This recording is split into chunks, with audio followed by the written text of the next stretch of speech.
सारे बिजनेसमैन की जो एजुकेशनल बैकग्राउंड खास नहीं रहती। मैं भी बैक बेंचेस में ही था। मेरी कॉलेज की लाइफ काम आई, जो बाइक लेके घूमते थे गली में। लॉजिस्टिक कंपनी का इंटरनल हायरार्की स्ट्रक्चर कैसा होता है? आप सोचो आपने एक ऑफिस बनाया जिसमें 10 लोग रह सकते हैं। कल सामने वाला बंदा अगर आके बोलता है मुझे और 15 लोग डालना है, आपकी सबसे पहली रुकावट होगी इन्वेस्टमेंट। कैसे आपने टेक शिफ्ट्स को मैनेज करा और किस तरह से इसको इनकॉर्पोरेट करा अपनी कंपनी में? ऐसी कंपनी बनानी जो बहुत सक्सेसफुल हो। Please recruit failed entrepreneurs. I am telling you that company will be bigger than what you thought. Farmers हैं, आप कितने ही अच्छे बीज डाल दो, कितने अच्छे फर्टिलाइजर डाल दो, बट अगर बारिश नहीं आएगी तो नहीं हो सकती। इस बिजनेस में भी वही है। छोटा चेंज करा हो और उसका बड़ा impact. Making the perfect recipe for success. Biryani एक दिन में नहीं बनी थी। Don't get into business with an exit plan. Mike Tyson, he has the highest number of knockout. आप उसकी स्ट्रैटेजी जानते हो? मारने की ट्रेनिंग नहीं ली, मार खाने की ट्रेनिंग ली। That is why he has the highest knockout. कहीं ना कहीं अपने आप इवॉल्व हो रही है। मैंने वो मेरा खुद का VI है, विना intelligence. Bosscast, the making of a boss. एक मिनट, इससे पहले आप पूरा वीडियो देखें, आपको कुछ ऐसे 5 इंटरेस्टिंग पॉइंट्स बताता हूं जो आप इस वीडियो में एक्सपेक्ट कर सकते हैं। स्वागत है आपका बॉसकास्ट में। मेरा नाम है केशव पुरी और आज के हमारे बॉस हैं Vinay Sheshagiri, founder of V2S farms, एक ऐसे एंटरप्रेन्योर जो लॉजिस्टिक्स और डिस्ट्रीब्यूशन के बिजनेस में अपना अलग ही स्टैंडर्ड सेट कर चुके हैं। इस एपिसोड में आप जानेंगे लॉजिस्टिक्स बिजनेस का असली स्कोप, क्यों ये इंडिया का अगला बड़ा ग्रोथ इंजन है, सिस्टम और टेक का मैजिक, कैसे गलतियां कम होती हैं और काम फास्ट किया जाता है, team management secrets from drivers to corporate VPs, सबको कैसे अलाइन रखना है, कैसे मैनेज करना है, फ्रेंचाइजी और क्लाइंट हैंडलिंग मास्टरी, ट्रस्ट बनाने के कुछ रियल लाइफ एग्जांपल्स, स्केलिंग का रियल ब्लूप्रिंट, प्लानिंग से एग्जीक्यूशन तक कंपटीशन को कैसे बीट करके खुद को आगे लेकर जाना है। चलिए बातचीत का सिलसिला शुरू करते हैं। बॉस वाला, बी द बॉस। तो before we jump into the business, एक बार अपने थोड़ा प्रोफेशनल जर्नी के बारे में बताइए। कैसे आप बिजनेस में उतरे, क्या क्या बिजनेस आपने किए और वो क्या जर्नी है? जैसे बोला जाता है कि सारे बिजनेसमैन की जो एजुकेशनल बैकग्राउंड वो इतनी खास नहीं रहता। अच्छा, मैं भी बैक बेंचेस में ही था। ठीक है। बट फॉर्चुनेटली क्या था कि मेरी जो लीडरशिप क्वालिटीज़ थी वो मेरे कॉलेज में ही डेवलप हो गई थी। तो मैंने जनरल इलेक्शंस स्टैंड किया था। I was general secretary of my college. Okay. और माना जाता है कि जो वोट की गैप से मैं जीता था वो आज तक ब्रेक हुआ नहीं है। तो हो सकता है कि वहीं से मेरी लीडरशिप क्वालिटी बढ़ गई थी। कमाल है यार। फिर मैंने काम किया, लोगों के लिए काम किया, उनकी ब्रांडें बनाई हैं, उनके लिए रेवेन्यूज़ जनरेट किए हैं। टेलीकॉम में था, फिर मैं स्पाइस टेलीकॉम जो कर्नाटक की पहली टेलीकॉम कंपनी थी वहाँ पे था, डायरेक्ट सेल्स में था। फिर एयरटेल के लिए काम किया। उसके बाद मैं मीडिया में आया। तो आई से this with lot of pride कि मैंने करीबन 3 न्यूज़पेपर्स और एक न्यूज़ चैनल को हेड किया है अपने टाइम में। तो उसमें वो जो मेरी एक्सपीरियंसेस थी उस दिमाग में हमेशा ये था कि जो मैंने सीखा है उससे अगर मैं कुछ इम्प्लीमेंट करूं, क्योंकि हर एक चीज़ में कोई ना कोई खामियां ज़रूर रहती हैं। कोई चीज़ परफेक्ट नहीं है, जैसे चांद में भी दाग होता है। तो उस हिसाब से मैंने जहाँ जो जो खामियां हैं उन पे ध्यान दिया और कोशिश की कि मैं एक ऐसी कंपनी बनाऊं जहाँ पे ये खामियां ना हो। और मैं मानता हूँ कि मैं अभी तक वहाँ पहुँचा नहीं हूँ। ये भी शुरुआत है। मैंने भी अभी गलतियाँ, हम रोज़मर्रा गलतियाँ करती हैं, बिजनेस में भी गलतियाँ करती हैं। तो वहाँ से मेरी जर्नी स्टार्ट हुई। सो जो मेरी पहली बिजनेस थी वो हमने कोई एक जूस कंपनी की डीलरशिप ली थी, करीबन 1 साल उसको रन किया। उसके बाद ई कॉमर्स जब बढ़ रही थी तो वो हमें अप्रोच करें। तो वहाँ से मेरी एक्चुअल एंटरप्रेन्योरशिप की जर्नी स्टार्ट हुई। तो मेरा ये मानना था कि मैं किसी से पैसे लेके ना बिजनेस करूं, क्योंकि वो इन्वेस्टर लाना उस जमाने में नहीं था। वो एक आजकल की नई दौर की है। तो जैसे टेक्निकली बोलते बूटस्ट्रैप जो करेक्ट, या तो I think I was among the era of being bootstrap. अच्छा। तो मैं कमाता भी था और वो जो कमाई होती थी मैं इस कंपनी में भी डालता था। तो वहाँ से मेरी शुरुआत हुई। तो मैंने ई कॉमर्स, तो जो मेरी प्राइम बिजनेस है वो तो करते ही हैं। हमने काफ़ी लॉजिस्टिक्स कंपनीज़ को सपोर्ट किए हैं और ये सारे जो कंपनीज़ हैं वो मल्टीनेशनल्स हैं। क्योंकि मेरा एक मानना ये था कि अगर हम काम करेंगे तो मल्टीनेशनल से काम करके 2 चीज़ें होती हैं। हम सीखते हैं उनसे, और सीखना बिजनेस में सबसे इम्पोर्टेंट चीज़ है। बहुत लोग हम समझते हैं कि जब हम धंधा कर रहे हैं तो इसका मतलब हम सब कुछ जानते हैं, वो मैं उसमें नहीं रहना चाहता था। तो वो मेरी पहली स्टिंट थी इसमें। उसके बाद अभी आजकल हम लोग टेक्निकल साइड में भी हैं, हम खुद की एक ऐप बना रहे हैं।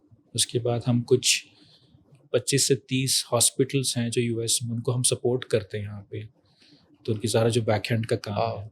कहीं ना कहीं अपब्रिंगिंग भी बड़ा मैटर करती है। जब आप जिस तरह का लहजा आपका है काम करने का, किस तरह की पेरेंटिंग रही है, किस तरह के एनवायरनमेंट में आप पले बड़े हैं, क्या दोस्ती यारी उस समय पापा की रही, आपकी अपनी रही? मेरे मॉम डैड जो भी, they come from highly educated families, they are families of doctors and engineers. Lovely. तो वो वाला मेरे में आया नहीं हाँ, कि मैं भी डॉक्टर इंजीनियर बनूं, हाँ, but then doing for the society, being genuine honest, वो बहुत इनक था।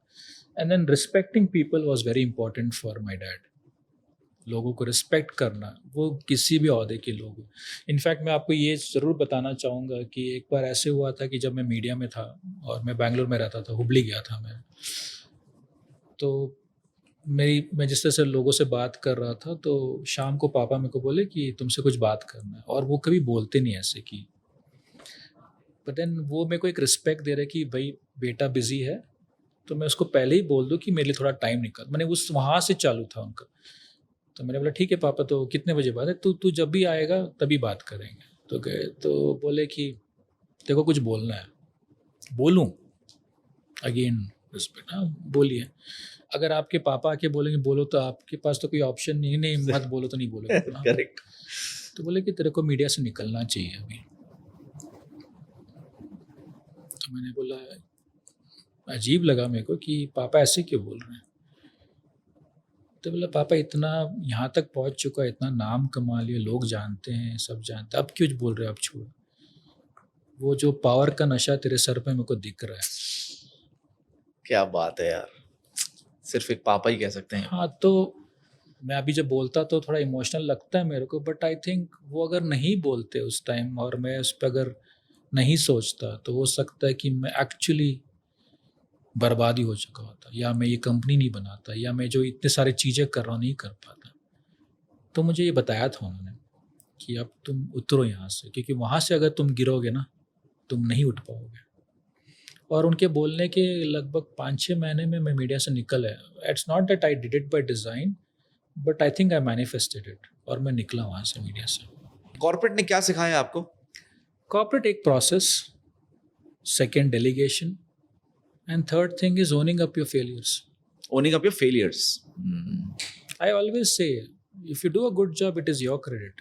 If it's a bad job, I'll take the credit. And I mean it. I have never ever blamed anybody for negative, until unless it is done intentionally. If it is done out of sight, out of ignorance, माफ है, but not if it is done. तो जब V2S farms की शुरुआत करी, तो आपने क्या लैग देखा मार्केट में, क्या अपॉर्चुनिटी डिफाइन करी कि यार ये ना मैं फुलफिल करूंगा? लैग देखा, एक तो देखा कि the kind of respect people way giving. लोग जो, क्योंकि लॉजिस्टिक्स एक ऐसी इंडस्ट्री है जहाँ पे हर कैडर के लोग काम करते हैं। करेक्ट। आपके पास हमाल रहते हैं, सही। ड्राइवर रहते हैं, हेल्पर्स रहते हैं, मैनेजर्स रहते हैं, टेकीज रहते हैं, सीईओज रहते हैं, सीटीओज रहते हैं, सब रहते हैं। सो इसका एक जो बहुत वाइड एरा ऑफ पीपल है, डाइवर्सिफाइड है बहुत ज्यादा। But then I always saw there was a small gap. वो डिपार्टमेंट वाइज में गैप रहता है। जैसे अगर आप एक सेल्स आउटफिट और एक account, sales and accounts never go well. Sales को लगता है कि हम कंपनी चला रहे हैं, अकाउंट्स को लगता है कि हम कंपनी। सही बात है। तो वो एक फ्रिक्शन हमेशा हमेशा रहे। ही और अगर आप मीडिया कंपनी में चले जाओ तो एडिटोरियल डिपार्टमेंट बोलता है कि अखबार बिकती है तो मेरे कंटेंट से। सही बात। सेल्स वाला बोलता है कि भाई आप लिख रहे हो तो मेरे बाल आए पैसे से आपकी सैलरी बन रही है। जो मैंने देखा, जो मैं बार बार एम्प्लॉय रिलेटेड जो इश्यू बात कर रहा हूँ जी, कस्टमर की जो सेटिस्फैक्शन थी, हाँ। वो कहीं लैग कर रहा था। ओके। अगर आप कुछ साल पहले चले जाओ तो हाँ। आपको तो ये भी नहीं पता रहता था कि आपकी जो प्रोडक्ट निकलनी है वो निकली है कि नहीं। आप फ़ोन करके पूछते थे, सही बात। या फिर उस फ्रेंचाइजी के यहाँ चले जाते थे। कई लोग तो पोस्ट ऑफिस भी चले जाते थे कि भाई हमारी एक चिट्ठी आने वाली थी, आई है कि नहीं। सही बात। तो मैंने ये जब इसको ध्यान से देखा तो मुझे लगा कहीं जाके वो एम्प्लॉय का जो हैप्पीनेस क्वोशेंट है वो भी इसको इन्फ्लुएंस कर रहा है। तो कहीं मुझे दिख रहा था कि एक ई कॉमर्स आ रही कंट्री में, और मेरे ये आइडियोलॉजीज है कि कहीं मैं एक एम्प्लॉय फ्रेंडली या एम्प्लॉय हैप्पी क्वोशेंट वाला कंपनी बनाऊं, तो कहीं पे जेल हो रहा था ये। सही। And there was good prudence also कि भाई Very दोनों nice. एक साथ में आ रहे थे तो जुड़ गए। तो उस हिसाब से मुझे लगता है कि मेरी शुरुआत हुई उस पर्टिकुलर लाइन में। अगर आपका सवाल ये है कि लॉजिस्टिक्स ही क्यों, तो लगता है ये ऊपर का दिया हुआ देन था कि वो आ गया मेरे वो पास। फ्लो में जहाँ चला गया वहाँ ऐसा हो गया। I think power of manifestation बताऊंगा मैं, तो मैं वही बता सकता हूँ। नहीं ठीक है, अग्रीड।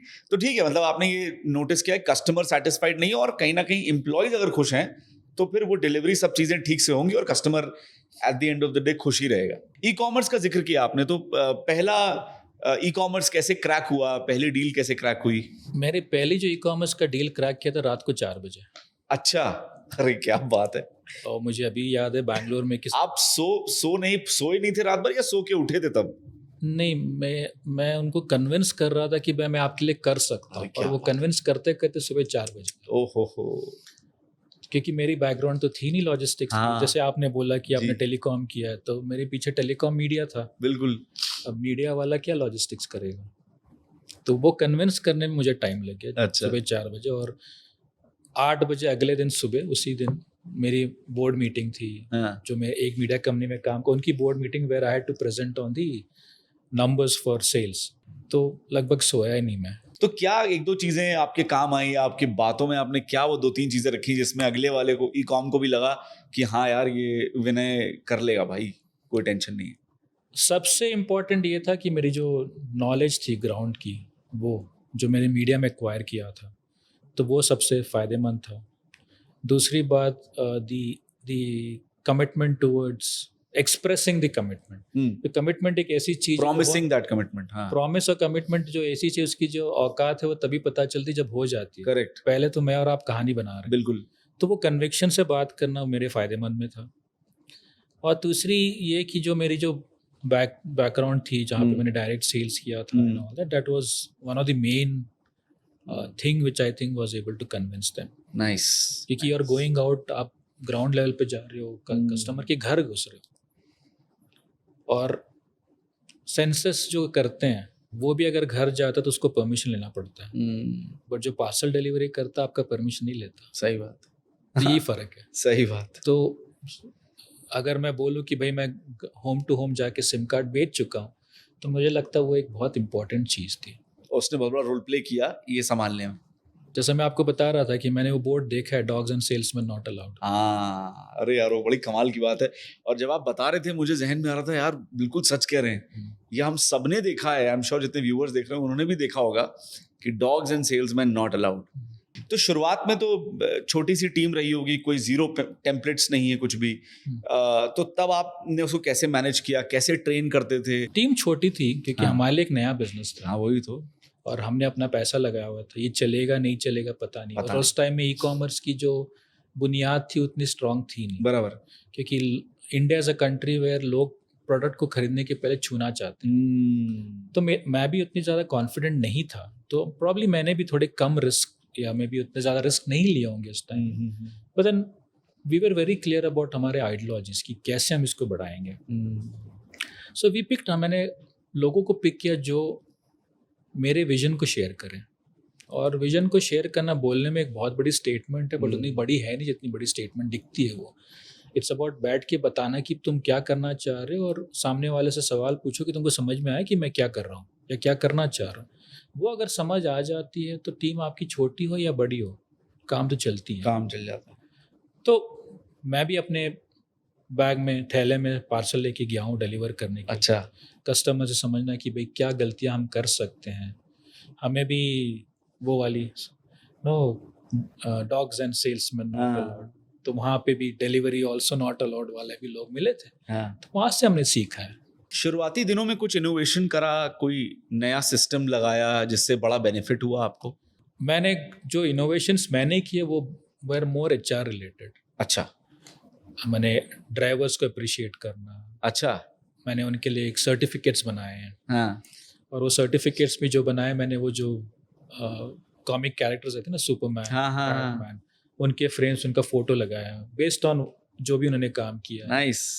तो वो काफ़ी उनको मतलब वो नई चीज़ है, हाँ, बहुत बढ़िया है और बहुत अलग है। अलग। तो और कहीं ना कहीं इनडायरेक्टली आपको इमोशनल हिट दे रहा है वो। हाँ, तो वैसे हमने चीज़ें की हैं। और मेरा एक हमेशा एक रोल था कि जब भी मैं इन लोगों से मिलने जाता था वेयर हाउस में, तो 20-25 लोग रहते हैं, तो उतनी कुर्सियाँ तो होती नहीं है, और कितने देर आप खड़े होकर बात करोगे और कितने देर वो खड़े होकर बात सही करेंगे। बात है। और वो मेहनत करने वाले लोग हैं, क्योंकि सुबह अपना सामान लेके निकलते शाम तक आते हैं, धूप बारिश वगैरह कुछ नहीं। तो मैं उनके साथ नीचे बैठ जाता था। मैं कोई बड़ी चीज़ नहीं कर, हाँ हाँ, सही बात। बट मैं ये समझना चाह रहा था कि भाई उनकी दिक्कतें क्या हैं, और कुछ हद तक वो हेल्प करी।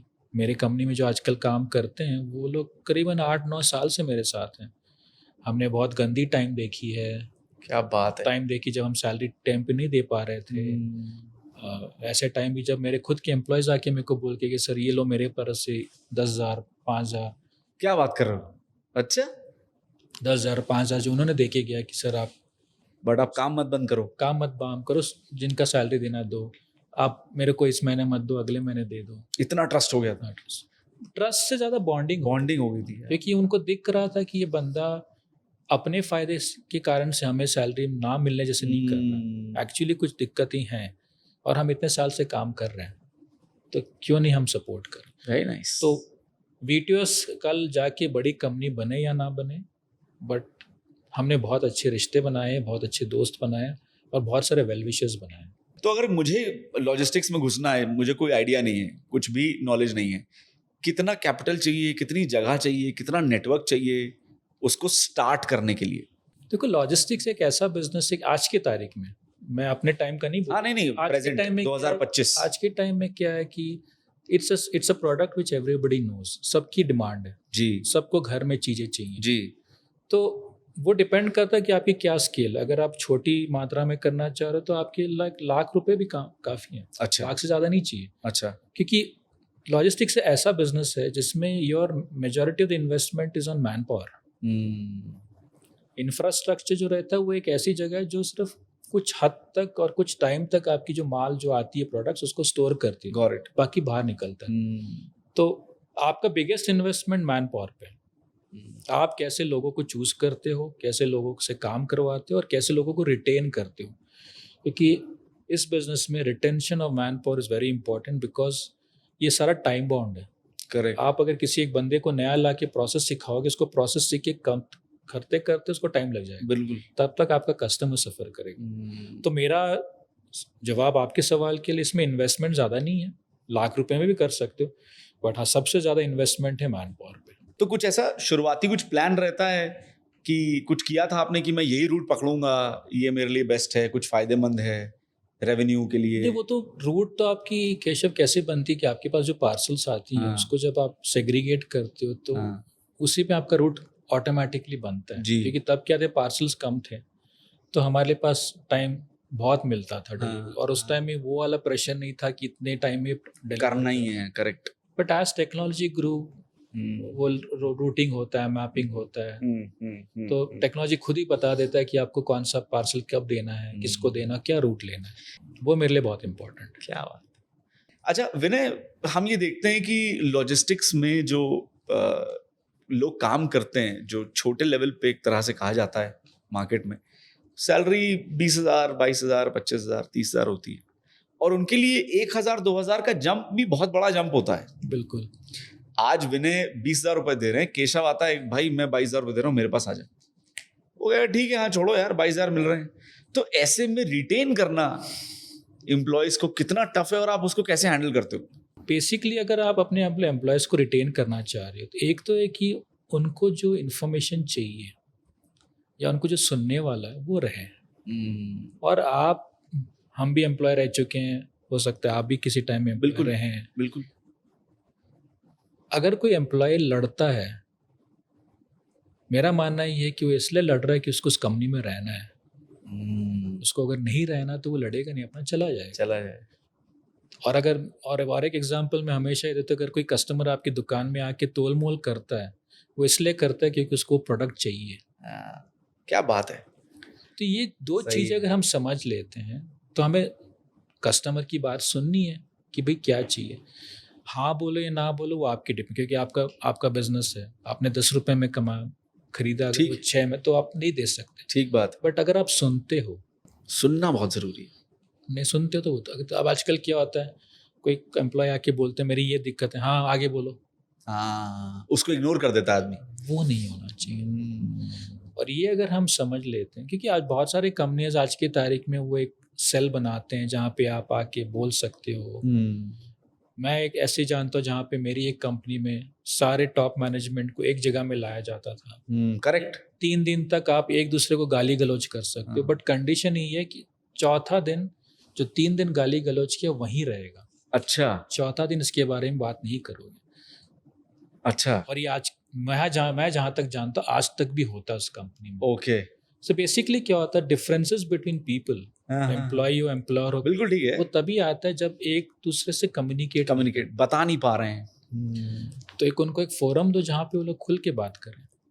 ज़्यादा से ज़्यादा क्या होगा, 2-3 गालियाँ निकलेंगी, कुछ अपशब्द बट बोल देंगे। 2-3 गालियों के साथ एक तो शाबाशी भी निकलेगी, तो हमें वो शाबाशी देखनी है। वेरी नाइस यार। तो मैंने इस चीज़ को इम्प्लीमेंट किया है, जितना हो सके मैं सुनने की कोशिश करता हूँ, I think it takes a big heart, मतलब दिल कहीं ना कहीं बहुत बड़ा होना चाहिए, और आप साथ जिस- में पेशेंस। पेशेंस, कि कहीं कि आप इतना सुन पाएं, एब्जॉर्ब कर पाएं, और अपने सारे लॉसेस को, उसने जो गलती करी है उसको दरकिनार करके, क्योंकि वो भी आप ही से जुड़ा हुआ है भाई, आपकी भी तो फैमिली है पीछे देखने के लिए, आपके भी तो रिश्तेदारी नहीं, है। मेरी फैमिली उसके कारण चलती है ना। हाँ करेक्ट। हाँ मेरे घर में अगर दो वक्त की खाना आते तो उसमें उसका कंट्रीब्यूशन सही उतना बात। ही है। सही बात। और मैं हमेशा अपनी कंपनी में यही बोलता हूँ, लोगों को जोड़ना मेरा काम था, कंपनी को चलाना काम आपका है।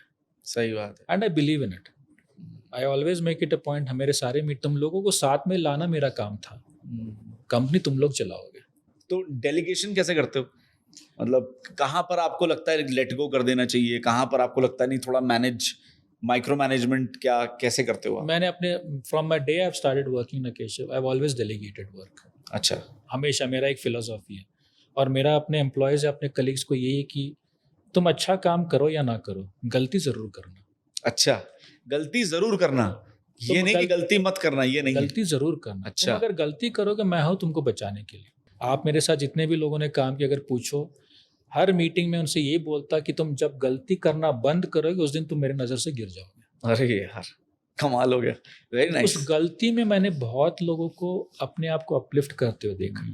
क्योंकि गिरोगे सीखोगे उठोगे, वही वाली बात। और तुमको डरना क्या, मैं हूँ ना, क्या मैं बात। शील्ड करूँ। तो ऐसे मेरे बिजनेस में मैं ऐसे करते करते मैंने बहुत पैसे भी गंवाए, बट मैंने ऐसे लोगों को बिल्ड किया जो आज की तारीख में मेरे लिए कंपनी को बढ़ाने के लिए कुछ भी करने को तैयार है। जैसे मैंने बताया कि कुछ लोग खुद आके पैसे देते कि सर ये लो पैसे, आप सैलरी क्लियर कर दो, क्योंकि उनको मैंने वो सहारा दिया या उनको एक शोल्डर दिया कि भाई तुम गलती करो, और कौन बोलता है गलती करो। इस तरह की ट्रेनिंग फिर आप देते हो? तो वो अब क्या हो रहा है ना, नीचे लोगों को तक जा रहा है। तो अब मेरे नीचे जो थे वो अपने लोगों को बोलता है कि भाई तू गलती कर, मैं हूँ संभालने के लिए। Very nice. और एक पूरी साइकिल बन रही, तो वो कहीं ना कहीं अपने आप इवॉल्व हो रही है। मैंने वो मेरा खुद का VI है, विनय इंटेलिजेंस। तो अपने आप इवॉल्व हो रहा है अपने आप। बहुत बढ़िया। शुरुआती दिनों में कुछ इंसेंटिव प्लान आपने रखा था just to make things better, थोड़ी फ्लो बढ़ जाए? हाँ, वो तो रखना ही पड़ता है, बिकॉज क्या रखा था, कुछ एग्जांपल? ऐसे इंसेंटिव्स तो हम जो रखते थे, हम बेसिकली हमारे टीम के लिए रखते थे। हाँ वही, मतलब टीम के लिए बोल रहा हूँ। मैंने अगर सपोज आप इतना डिलीवरी कर लोगे या इतने टाइम में कर लोगे, तो अगर आपको 1 मिल रहा था तो 1.25 मिलेगा, 1.50 मिलेगा। और फिर अगर आपने एक दिन में, जैसे मेरे पास ऐसे लड़के थे जिन्होंने एक दिन में 170-180 पैकेज डिलीवर करे, ओह वाओ। जाकि normally the range is 50 to 60। Okay, तो उनको अप्रिशिएट करो 3 टाइम्स। 3 टाइम्स। ये क्या होता है ना, एक चीज़ है, ये जो लड़के लोग जाते हैं लॉजिस्टिक्स का, एक फ़ायदा ना, आपको हर चीज़ का पता रहता है। जैसे मैंने बताया कि डिलीवरी लड़का एक ही जिसके लिए आप दरवाज़ा खुद खोलते हो, वो घंटी नहीं बजाता, तो उसके पास इतना इन्फॉर्मेशन रहता है। सही बात। तो वो समझ जाता है कहाँ पे क्या कैसे डिलीवर करना है। तो वो उसको उस लेवल पे लाने के लिए हमको उनको मोटिवेट करना पड़ता है। जैसे क्या कुछ करा हो, कुछ? फाइनेंशियल इंसेंटिव्स रहता है। ठीक है। हमने कोई कंपटीशन कर दिया जहाँ पे हमने स्पोर्ट्स शूज़ रख दिए हैं, या वॉचेस रख दी हैं, अच्छा। या कैप्स रख दी हैं, या टी-शर्ट्स रख दी हैं। नाइस। और मेरा क्या है, मैं हमेशा अनाउंस नहीं करता, ऑन स्पॉट इंसेंटिव कर लेता हूँ। अच्छा। वो मेरा पहले से ही है इवन जब मैं मीडिया में था, तो शाम को मेरी मीटिंग होती थी, तो मैंने अपने पीछे बैग जो जैसे जो यहाँ पे आपने कबर्ड रखा, वहाँ पे कैप्स, पेन, रखे हुए हैं। चॉकलेट्स रखे रहते। जैसे कोई बंदा है, अच्छा क्या निकाल के दे दो उसको। It is not the value of the thing that you giving, it is the time when you give it. Yeah very nice. So we try to work on that कि कौन से टाइम में देना है। टारगेट्स हाई हो जाते हैं, expectations companies की, ई कॉमर्स की, या जिनके साथ भी हम काम करते हैं उनकी बढ़ जाती हैं। तब अपने जो एम्प्लॉयज होते हैं उनको आप कैसे एनर्जाइज्ड, कैसे मोटिवेटेड रखते हो कि वो तब भी उनको डिलीवर करें? हमारे इसमें वी हैव नेवर सीन कि कोई मेजर एस्केलेशन होते हैं। अच्छा। देयर आर सम पीपल जो उसको सरवाइव कर जाते हैं, जो नहीं कर पाते हैं, जो नहीं कर पाते, ठीक है, क्योंकि टारगेट ऐसे ही है, आपके पे टारगेट होगा, मेरे पे भी टारगेट। बिल्कुल ठीक बात। तो सरवाइव करना, उसको एग्जीक्यूट करना रहेगा। हाँ, but keeping them motivated, understanding ground. क्या करते हो आप उनके लिए मोटिवेट करने के लिए? पहले तो समझते हैं कि भाई तुमको दिक्कत क्या है, इसमें हो क्या रहा है, अच्छा, क्यों तुम नहीं कर पा रहे हो, क्यों नहीं कर पा रहे, या तुमको क्यों ये रेजिस्टेंस है कि तुमको लगता है ये नहीं हो पाएगा। तो वो समझ में से अपने को एक स्ट्रैटेजी बन जाती है कि फॉर एग्जांपल बंदा कि नहीं सर मैं दिन में 50-60 पैकेज डिलीवर करता हूँ, अब इसको डिलीवर करने मुझे वहाँ तक जाना पड़ेगा। तो अब हमें ये समझ में आ रहा है कि एक तो टाइम, दूसरा मेहनत, और तीसरा मोस्ट इम्पोर्टेंट खर्चा। तो हम इसमें से क्या सॉल्व कर सकते हैं? टाइम को सॉल्व कर सकते हैं, उसका जो अलग से खर्चा लग रहा है वो सॉल्व कर सकते हैं, अब बचा क्या, उसकी इंक्लिनेशन। तो वो तो मोटिवेट ही करना पड़ेगा, भाई तुझे 10,000 मिल रहा था, अब तू करेगा तो 15 मिलेगा, अब देख ले, तेरे को पैसा कमाना है, किसी और को दे दो। सही है। तो वही है, ये तीन ही चीज़ें रहती हैं, और तो ज़्यादा कुछ मुझे नहीं लगता कुछ और रहता हो। तो डिलीवरी बॉयज के साथ कुछ आप प्लान करते, क्योंकि हर बार तो आप नहीं मिल पाओगे, आप कभी कोई कहीं गया है, कोई कहीं गया है, तो हफ्ते में, महीने में कुछ ऐसा प्लान? मैं कोशिश करता हूँ कि मैं अपने सारे ब्रांचेस एटलीस्ट 3 महीने में एक बार जाऊँ, मिलूँ। अच्छा। और मैं जब जाता हूँ कुछ बिजनेस नहीं बात करता हूँ। अच्छा। मेरा बोला करियर है, मुझे तुम काम के बारे में बात, तुम लोग के साथ बैठ के गप्पे हाँकने, तुम मेरे को चाय पिलाओ, वहाँ की जो भी पकौड़े हैं वो खिलाओ, गप्पे हाँकेंगे, इधर उधर की बातें करेंगे, चले जाओ। मैं कभी भी नहीं बात कर। नाइस। तो एक ऐसा मूव जो आपने शुरुआती दिनों में लिया, छोटा मूव था, एक हल्का पिवट था, it can be in any domain, but it came out with a larger impact in your company. For me, in my company, the biggest thing which really helped me to grow was our scale. Okay. हमारी जो ताकत थी scale करने की, हमने 4 दिन में 4 operations start किए हमारी। अच्छा। 4 दिन। So we launched 4 stations, e commerce terminals को स्टेशंस बोलते हैं, वेयर हाउसेस को। ठीक है। हमने एक दिन में 4 किए। जहाँ पे जो बंदा हम जिसको रिपोर्ट करते थे उसने बोला कि आप लोग कोई मिनिस्टर हो के कि एक दिन में 4 कैसे कर लिया। तो स्केल जो थी हमारी, वो स्केल करने की चांस, जो मतलब जो रफ्तार है आपकी, वो बहुत था, वो बहुत अच्छी, वो सबसे ज़्यादा फ़ायदा किया। तो इनफैक्ट वो होने के बाद मुझे अभी भी याद है, जिनके साथ हमारी बात होती थी तब, तो वो मेरी कार सफारी हुआ करती थी, अभी भी है। तो उसके बॉनेट में उन्होंने कर्नाटका का मैप रखा और बोला कि तुम उंगली डालो, तुमको कहाँ का चाहिए और सब तुम्हारे। अरे क्या बात है। वैसे ही हुआ, एक्चुअली वैसे हुआ है। वाओ, ये बड़ा ही ड्रामेटिक सा साउंड कर रहा है, लेकिन ये रियलिटी। मुझे बोलते भी ड्रामेटिक लगता है कि किसी को बोलोगे तो मानेंगे नहीं, बट ये फिल्मी लगता है, बट एक्चुअली था ऐसे। आई विश उस टाइम में फोन्स में कैमरा होता तो मैं क्लिक भी कर बट वो गाड़ी है जो मैं दिखा सकता हूँ। Very nice, very nice. दूसरा हमने क्या किया, we were always prepared for the future. अगर मुझे आज की तारीख में 10 लोग चाहिए, कैसे आप, how are you prepared for future? See basically we were, अब जो एक ट्रेंड मिल जाता है कि बिजनेस कैसे बढ़ रहा है, ठीक है, हर एनालिसिस सही नहीं हो सकता, बट अगर आप 50% भी अगर उसमें सही हो जाते हैं तो आप एक एटलीस्ट 80% ग्रोथ देते हैं। तो we are always prepared for the future. अगर मुझे 10 लोग चाहिए काम के लिए तो मैं 15 को रखता था, अगर मुझे 1000 स्क्वायर फीट की जगह चाहिए तो मैं 1500 रखता था। सही है कि क्या है ना, re-establishing the whole thing is a difficult job. Correct. It cost more. Correct. तो मेरे पास जो मैंने ऑफिसेस 2012-13 में लिए थे वो आज भी हैं।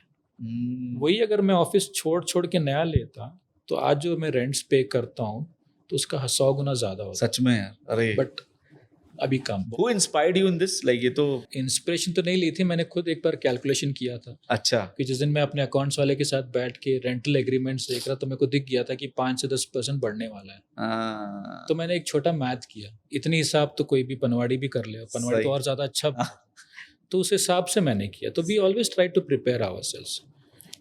जैसे मेरी जो अभी नई बिजनेस है जहाँ पे हम लोग जो हॉस्पिटल्स को सपोर्ट करते हैं, आज के तारीख में भी जो मेरे भाई हैं जो ऑपरेशंस देखते हैं, अगर हमें 25 लोग चाहिए तो वो फ्लोर पे 10 लोग और एक्स्ट्रा रखता है। तो क्या होता है कि सामने से अगर आपको अपॉर्चुनिटी आती है, आपको सोचना नहीं पड़ता है। करेक्ट, आप यही सोचो, अगर आपके पास वही आपकी इन्वेस्टमेंट है। सबसे बड़ी इन्वेस्टमेंट, और वो इन्वेस्टमेंट सबसे नॉमिनल है। आप सोचो, आपने एक ऑफिस बनाया जिसमें 10 लोग रह सकते हैं, कल सामने वाला बंदा अगर आके बोलता है मुझे और 15 लोग डालना है, आपकी सबसे पहली रुकावट होगी इन्वेस्टमेंट। करेक्ट, 10 का मुझे 10 लाख लग रहा है, 15 का और 15 लाख कहाँ से लाऊं? सही बात है। बट वही 10 का अगर आपने 15 लोगों के लिए बना के रखा है तो सिर्फ प्रॉब्लम 5 का है या 10 का है, करेक्ट, वो और ईजी है। तो मैं अपने सेल्स जो मीटिंग लेता था मैं रिव्यू, तो जब हमें टारगेट्स दिया जाती थी तो सपोज 10 करोड़ हमने लास्ट ईयर किया और इस बॉस बोलता है कि आपको 20 करोड़ करना है, तो I never used to tell my people कि 20 करोड़ करना है। मैं हमेशा बोलता कि 10 का हम कहाँ तक ले जा सकते हैं। तो सब सोच सोच के 16 तक आते थे, 16 तक। तो मैं बोलता बॉस ने 20 का बोला है, तो बोला सर 20, 10 का 20 कैसे करेंगे? 10 का 20 नहीं करना है, 16 का 20 करना है। सही है। So that is how I was able to grow my branch 46% growth and growth. तो ये आपके जॉब में भी कहीं ना कहीं वो एक एंटरप्रेन्योरियल जोश था जिसने जॉब में जब जो ओनर्स थे उनको हेल्प किया होगा। भाई आप कहीं ऐसा बंदा कहीं नौकरी कर रहा है तो जो ओनर है उसको कितना बढ़िया है। मैं तो बोलता हूँ अगर किसी कंपनी को सरवाइव करना चाहिए, they should all recruit failed entrepreneurs. ये समझ गलत है कि जो एंटरप्रेन्योर है वो किसी के अंडर काम नहीं कर सकता। करेक्ट। हर एंटरप्रेन्योर एक ऐसे फेज से निकलता है जब उसकी बहुत से नुकसान होते हैं। बिल्कुल, सब लोग वो पार नहीं कर पाते। नहीं बिल्कुल सच कह रहे हो आप। मैं तो बोलूँ अगर आपको एक ऐसी कंपनी बनानी जो बहुत सक्सेसफुल हो, please recruit failed entrepreneurs. I am telling you that company will be bigger than what you thought. But जो मैनेज करेगा उसको ये समझना पड़ेगा that you have to much of power centres, उसको मैनेज कर। Correct. But a bunch of entrepreneurs can never fail, can do wonders. They can 100%। Very nice. और मैं जो बोल रहा हूँ गलत नहीं, अगर आज की हाँ। तारीख में जो बड़े बड़े टेक कंपनीज हैं, they are buying entrepreneurs and making them employees. या व्हाई? अगर आज ही मैंने पढ़ा था 20,000 करोड़ में खरीदा उसको, हाँ। जिसने एक AI कंपनी बनाया, वो इंडियन ही है। अच्छा। But he's bought it, but he's going to work for that company which has acquired it. Correct. So this I was telling for 10 years. हो सकता है मैं जैसे बहुत लोगों ने बोला होगा, हाँ। but आज वो रियलिटी है। और यही हो रहा है, यही होगा, आगे भी यही होगा। because entrepreneurs have seen it all and they have the capacity to take risk and Yes. take pressure. Employees have a limitation. That doesn't ये नहीं मान कि वो कम है, हर चीज की एक ठीक लिमिटेशन है, होती है। उनका अपना फ्रेम ऑफ थॉट है, इसका अपना है। जब कस्टमर एक्सपेक्टेशन बहुत ज्यादा हाई होती है तो किस तरह से आप उसको इनोवेटिव तरीके सिस्टम्स लाके उसको कोशिश करते हो कि यार मैं थोड़ा एक्सीड ही कर जाऊं? देखो इस वाले बिजनेस में केशव ये है ना कि इसमें भी आपकी कस्टमर रिलेशनशिप जो है वो बहुत इंपॉर्टेंट है। हम जो काम करते हैं वो सिर्फ हमारे प्रोसेस या हमारे लोगों पे डिपेंडेंट नहीं है। हम एक तरह से फार्मर्स हैं या खेती बाड़ी करने। आप कितने ही अच्छे बीज डाल दो, कितने अच्छे फर्टिलाइजर डाल दो, बट अगर बारिश नहीं आएगी तो नहीं हो सकता। सही बात। तो इस बिजनेस में भी वही है, अगर बारिश आ गया या आपके लड़के का एक्सीडेंट हो गया या कोई घर में प्रॉब्लम हो गई तो डिले हो सकता है, बट वो डिले एक एक्सेप्शन होना चाहिए कि नॉर्म। अगर 10 बार में एक बार हो तो कस्टमर भी समझ पाता है। सही बात। और कस्टमर से डायरेक्ट रिलेशनशिप रखना बहुत इम्पोर्टेंट। मैं आज के दिन आपको एक छोटा सा एग्जांपल देना चाहूँगा। एक कस्टमर जो आज की तारीख में मेरे को अपना बड़ा भाई मानता है और हम बहुत अच्छे दोस्त हैं और वो काफ़ी नामचीन बंदा है अपने जगह का। तो मेरे बंदे ने जब उसको कोई डिलीवरी करने गया था पैकेज, तो उसने कुछ गलत तरीके से रिएक्ट किया था, बिहेव किया था, तो उसने कंप्लेन रेज किया था कस्टमर ने। तो मैं था नहीं, मैं बैंगलोर में था, तो मैंने अपने भाई को बोला कि जाओ एक बार मिल आओ, अगर उसने कंप्लेन किया तो मिल आओ। तो जब वो मिलने गया तो हमें पता चला कि वो भी बाइकों का शौकीन है जितना मैं हूँ। तो जब मेरे भाई ने बोला कि नहीं मेरा भाई भी अभी नया बाइक लेके आ रहा है, तो वहाँ पे हम लोग जुड़ गए। तो आज के तारीख में भी हम लोग जब मिलते हैं तो उसकी वाइफ, हम यही बात करते हैं कि ये जो डिलीवरी लड़के ने किया तो सही है गलत पता नहीं, उसके करने से हम दोनों इतने बड़े अच्छे दोस्त बने। Correct correct. तो वो रिलेशनशिप तभी होता है जब आप जाके कस्टमर को सुनो। कस्टमर को अवॉइड करने से कोई रिलेशनशिप बिल्ड नहीं होता। और आपके लिए कस्टमर सब है। मैं जिस कंपनी के लिए काम करता हूँ वो भी मेरा कस्टमर है। तो सुनना पड़ता है, वो पेशेंस चाहिए अपने, वो कि पेशेंस सुने। सही बात। अपने को अपने ओहदे से उतरना पड़ता है। उतर के ज़मीन पे बैठोगे तभी समझ में आए कि नीचे क्या हो रहा है। ऊपर से तो आपको हाथी भी चींटी जितनी दिखेगी। सही बात। बड़ी प्रॉब्लम आपको बहुत छोटी दिखेगी, तो बट उसका सोल्यूशन नहीं है। कस्टमर एक्सपीरियंस को स्केल करने के लिए आपके पास क्या ऑपरेशनल प्लेबुक है? You have to live up to the timelines and commitment. कोई टूल्स वगैरह यूज करते हैं, कोई फीडबैक टूल है या कोई कुछ ऐसी चीज नहीं, है? सर हम जिस कंपनीज के साथ काम करते हैं तो उनके खुद के फीडबैक टूल्स हैं, तो अच्छा। We rely more on that. जो ई कॉमर्स के साथ आप कर रहे हैं, तो उनके फीडबैक टूल्स पे हम लोग रिलाई करते हैं और उनसे भी हमें सारे रिपोर्ट्स आ जाती हैं, तो उस पर हम लोग रिलाई करते हैं। ठीक है। कोई एक्सटेंसीज आ जाती हैं या कोई एस्केलेशन आ जाता है तो we make it a priority to आप उसको अटेंड करें, उसको सॉल्व करें। तो उसमें भी हमें काफ़ी लर्निंग्स मिल जाती हैं। कोई ऐसी फीडबैक लर्निंग आपको याद है जिससे जो थोड़ी इंटरेस्टिंग सी हो और आपको काफी आपकी टीम को भी लर्निंग्स मिली हो कि यार ये हमने गलती कर दी या इस पे हमें और ध्यान देना, गलती नहीं मतलब और ध्यान देना? एक जो इंसिडेंट जो हुआ था काफ़ी साल पहले, कि यूजुअली क्या होता है ना, ई कॉमर्स बिजनेस है, आपके पास एक स्ट्रिक्ट टाइमलाइंस रहता है। हाँ। तो क्या हो जाता है, ये लड़के जब डिलीवरी के लड़के जब अपने पार्सल्स लेके जाते हैं, उनके भी प्रेशर रहता है कि भाई सारा पार्सल आपको डिलीवर करना। करेक्ट। तो कभी कभी ये हो जाता है कि वो जाके दरवाज़ा पे बेल बजाते हैं लेकिन दरवाज़ा खोलते नहीं और आउट ऑफ फ्रस्ट्रेशन बजाते ही रहते हैं। ओके। तो एक बार ऐसे एस्केलेशन आ गया था। अनफॉर्चुनेटली क्या, वो जो एस्केलेशन आया वो हमारे कोई रिश्तेदार में ही था, तो उन्होंने उससे पूछ लिया कि तुम्हारा मालिक कौन है। तो मेरे को फ़ोन आया, तो उन्होंने बोला कि मैं सो रही थी एंड आपके बंदे ने इतने सारे बार फ़ोन किया। तो मैंने बोला कि अपोलोजाइज तो किया कि हाँ गलती होगी, मैं उससे बात करता हूँ।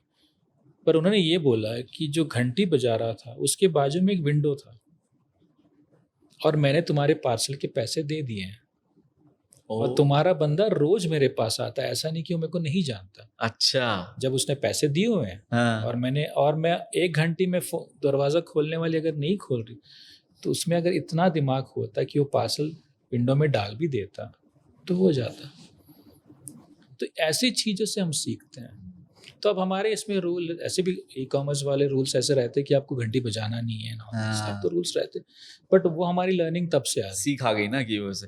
अच्छा, ई कॉमर्स में मुझे लगता है बहुत एक इजीली आप स्टार्ट कर सकते हो क्योंकि बहुत सारी चीजें ऑलरेडी सेट हैं, प्लेटफॉर्म सेट है, रूल्स रेगुलेशन सेट हैं। देखो ई कॉमर्स, बस आपको अपना वेयरहाउस लेवल पे चीजें मैनेज करनी है और आप कर सकते हो। ई कॉमर्स का एक जो हम आजकल की जो ई कॉमर्स कंपनीज देखते हैं वो एक प्लेटफॉर्म है, एग्रीगेटर्स है। Correct. ना कुछ खरीदते ना कुछ बेचते, बराबर है। उनके थ्रू रूट होता है। यस। आप क्या सेट कर सकते हो, उसका जो पेरिफेरी है, डिलीवरी मैकेनिज्म हो, स्टोरेज मैकेनिज्म हो, वो मिड माइल हो, लास्ट माइल हो। लास्ट माइल मतलब वेयरहाउस से कस्टमर, मिड माइल मतलब वेयरहाउसेस के बीच में। बिल्कुल ठीक है। तो इन चीज़ों को आप डेवलप कर सकते हो। और मेरा मानना ये है कि टायर 3 सिटीज़ में, टायर 3 टाउन से सिटीज़ में बहुत स्कोप है, क्योंकि अब वो मार्केट अब बढ़ने वाला है। क्योंकि सारे ई कॉमर्स कंपनीज में, सारे लॉजिस्टिक्स कंपनी तो इंडिया में 99% से कवर कर ही लिए। तो वहाँ पे स्कोप है और वो स्कोप के लिए आपको वहाँ का हवा, पानी, खून सबकी मालूमात होनी पड़ेगी, तब जाके काम करें, तभी काम कर पाएंगे। क्योंकि हर एक जगह एक डिफरेंटली बिहेव करता है। सही। जैसे हमारे कर्नाटक में बोलते हैं कि हर 50 किलोमीटर में हमारी लैंग्वेज बदलती है। बिल्कुल बदल जाती है। तो वैसे वहाँ की रंगत बदलती है, तहज़ीब बदलती है, उनके बात करने का तरीका बदलता है, उनको हैंडल करने का तरीका बदलता है। तो वहाँ पे स्कोप है, क्योंकि अब हर चीज़ कस्टमर को घर के सामने चाहिए। हाँ। और वापस देना तो भाई तुम आके ले जाओ। सही बात है, हम कुछ नहीं करेंगे। हम क्यों करें? जब फैसिलिटी है, टेक्नोलॉजी है, हम क्यों करें? तो आज की तारीख में कितने लोग बैंक जाके पैसा जमा करते हैं? हम कोई नहीं करते। तो फैसिलिटी है, अगर बैंक वाला आके बोले पैसा दो तो आप थोड़ी जाओगे। सही बात। मैं ट्रांसफर कर दूंगा, तो वही है। नाइस। अच्छा, इंडिया में क्या स्कोप लगता है सर अभी लॉजिस्टिक्स का? देखो कैसा है फ्यूचर? लॉजिस्टिक्स का फ्यूचर बहुत ब्राइट है। हम्म। अगर आप उस बिजनेस में हो या जाना चाहते हो तो बहुत स्कोप है। हम्म। बट हाँ, आपको ये ध्यान रखना पड़ेगा कि आपको थोड़ा फ्यूचरिस्टिक सोचना पड़ेगा। Don't get into the crowd, try to stand out of the crowd. क्योंकि क्राउड में रहोगे तो मैंने जैसे पहले ही बताया कि you'll do business to save business, not to grow business. And business has to grow because your costs are only going up. Correct. But if the business remains stagnant, then you'll fail one day. So there's a lot of scope because a lot of innovations are coming. या infrastructure बढ़ रहा है, Infrastructure बढ़ रहा है, e-com और ज्यादा आता जा कम रहा है, आ रहा है, और आजकल तो क्विक कॉमर्स क्विक कॉमर्स है, तो बहुत स्कोप है। और entrepreneurs like us, small time entrepreneur, there is lot of scope. So quality maintain करो, अपनी इंटीग्रिटी मेंटेन करो। गलतियां होंगी, आपसे भी गलतियां होंगी, आप गलत चीज़ें करोगे, बट उससे सीखो और आगे बढ़ो। इसमें आपको लगता है कंपटीशन बढ़ता जा रहा है? क्योंकि आज आप कहोगे यार मैं ये पैकेज जो है डिलीवर कर दूंगा 2 रुपए में, अगला कहेगा भाई मैं 1.5 ले रहा हूँ, मुझे दे दे। कंपटीशन को हैंडल करना itself is a challenge right now, because you don't know कि सामने वाला बंदा क्या स्ट्रैटेजी कर रहा है। तो आपको नुकसान भुगतने का थोड़ा कैपेसिटी बिल्ड करना पड़ेगा टू अंडरस्टैंड। जैसे मेरा एक दोस्त हुआ करता दिल्ली में, जब मैं मीडिया में था, उसने एजेंसी था, उसने खुद का पिक्चर बनाया। अच्छा। और 5 करोड़ रुपए डूब गए। ठीक है। तो मैंने पूछा भाई 5 करोड़ डूब गए? नहीं, डूबा कहाँ? तो अगर कॉलेज जाता है पढ़ने के लिए फीस भरता है ना, मैंने 5 करोड़ का फीस भरा है। अच्छा, one way to look at it, very nice. So we have to have the appetite to lose to gain, and the more you lose, the more multiple times you will gain. So that I don't think you should have the capacity to invest. और आजकल क्या है ना, all businesses today have to be invested first and then the return. Correct. There is nothing which gives you overnight returns. आज की तारीख में अगर आपके सामने आए कि मेरी छोटी कहानी बता रहा हूँ तो मुझे 10-12 साल लगे। बिल्कुल। कितने पैसे मैंने गंवाए हैं, बिल्कुल। कितने नुकसान मैंने देखे हैं, कितने गंदे सिचुएशंस में मैं निकला हूँ, मेरी टीम निकली है, कितना हैरेसमेंट वो लोग गए हैं, घर वाले पे गए हैं। बट वो इन्वेस्टमेंट तो करना पड़ेगा, नुकसान तो होना ही है। There is no business which can ensure कि आपको प्रॉफिट ही होंगे, नुकसान नहीं होंगे। और अगर कोई ऐसा बिजनेस है तो प्लीज़ मुझे बताइए, मैं भी करना चाहूँ। नहीं, सही बात, सही। ट्रेडिशनल मेथड से टेक ड्रिवन लॉजिस्टिक्स जो मॉडल बना है, पहले ट्रेडिशनल होता था, फिर टेक आ गया बीच में। इसमें ट्रैकिंग, ऑप्टिमाइजेशन, डैशबोर्ड्स, कैसे आपने टेक शिफ्ट्स को मैनेज करा और किस तरह से इसको इनकॉर्पोरेट करा अपनी कंपनी में? तो first getting aware and understanding कि भाई टेक तो चेंज होना ही वाला है। हाँ। और वो पहले के दिन के टेक चेंज होने में साल लगते थे, आज दिनों में चेंज होती हैं। बिल्कुल। तो we were prepared, and fortunately मैं बहुत सारे टेक्नोलॉजी प्रोडक्ट्स के साथ खेलता हूँ। I like acquiring technology products. तो वो एक मेरे जो हम देखते हैं सॉफ्टवेयर अपग्रेड्स वगैरह देखते, तो वो एक दिमाग में चली रहा था कि अपग्रेड होता ही रहता है। तो उस अपग्रेड से व्हेन यू आर क्लियर, तो आप अपने लोगों को भी ऐसे ट्यून करते हो। क्योंकि मुझे याद है जब हम लोग पहले पार्सल रिक्वायर लेके वापस भेजते तो 4-4, 5-5 लेबल प्रिंट करते थे। ठीक है, तो तब लोग क्रिप करते थे कि भाई इतना प्रिंट करना है करके। बट अब एक हो गया तो अब उनके पास कोई रीज़न ही नहीं है क्रिप करने की। हाँ, सही बात। बट वो adaptation to technology is important. तो डैशबोर्ड्स हो या टेक्नोलॉजी हो, the first step to approach is to accept, समझ गए, कि ये चेंज होते ही रहेंगे। ग्राउंड लेवल पे ना बहुत सारे ह्यूमन एरर्स होते हैं। एड्रेस मिक्सअप हो जाता है, डिलीवरी गलत जगह चली जाती, लेट डिलीवरी हो जाती, रॉन्ग एंट्री कर दी, दिया कुछ और, पहुंचा कहीं और, लिख दिया कुछ और। तो ये आप कैसे हैंडल करते हो? पहली बात, क्या ये होता है? अब नहीं होता। अच्छा। क्योंकि आज की तारीख में टेक्नोलॉजी इतनी आगे बढ़ चुकी है कि आपको precise location with lat long मिल जाता है। और अभी जो रूल्स हैं वो एप्लीकेशन आपको उस लैट लॉन्ग के 50 मीटर के बाहर अपडेट करने भी नहीं देता। यस। पहले होती थी। बट अभी इस समय ग्राउंड पे क्या ह्यूमन एरर्स हो रहे हैं? ग्राउंड पे ह्यूमन इज मोर की टाइम बॉन्ड जो डिलीवरी हो, और दूसरा कि भाई जो पार्सल डिलीवर किया है या वापस ले, उसमें से कुछ चीज़ें मिसिंग हो जाती हैं, या जो पेमेंट कलेक्ट होती है वो नहीं होती हैं। तो वो तो फिर आपको लक्कड़ लेके ही काम करवाना पड़ता है। उसमें तो कोई दूसरा ऑप्शन नहीं है, क्योंकि इसमें चांस देने वाली बात नहीं है कि भाई माफ़ कर दो एक बार, अनटिल एंड जेन्युइन है। क्योंकि हमारे पास होता है, जैसे मेरे एक बंदे ने डिलीवर किया था। अच्छा। और उसकी एक्सीडेंट हो गई थी। उस बंदे की एक्सीडेंट हो गई? जिसने डिलीवर किया। ओके। हाँ। तो उस एक्सीडेंट में जो पैसा, जब गाड़ी गिरी थी तो लोग बाग उसको हेल्प करने जो आए थे उन्होंने उससे पैसे निकाल लिए थे।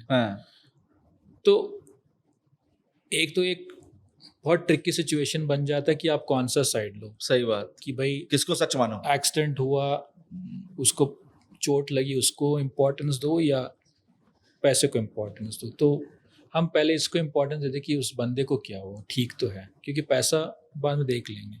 तो वैसे टाइम में क्या होता है, कभी कभी हम खुद डाल देते हैं या उसके बाद उससे ले लेते हैं। पर देन उस जेन्युइनिटी को चेक करना इम्पोर्टेंट रहता है, और उस जेन्युइनिटी को चेक करने के सबसे इम्पोर्टेंट है कि आप कितने ओपनली सुनने को तैयार हो।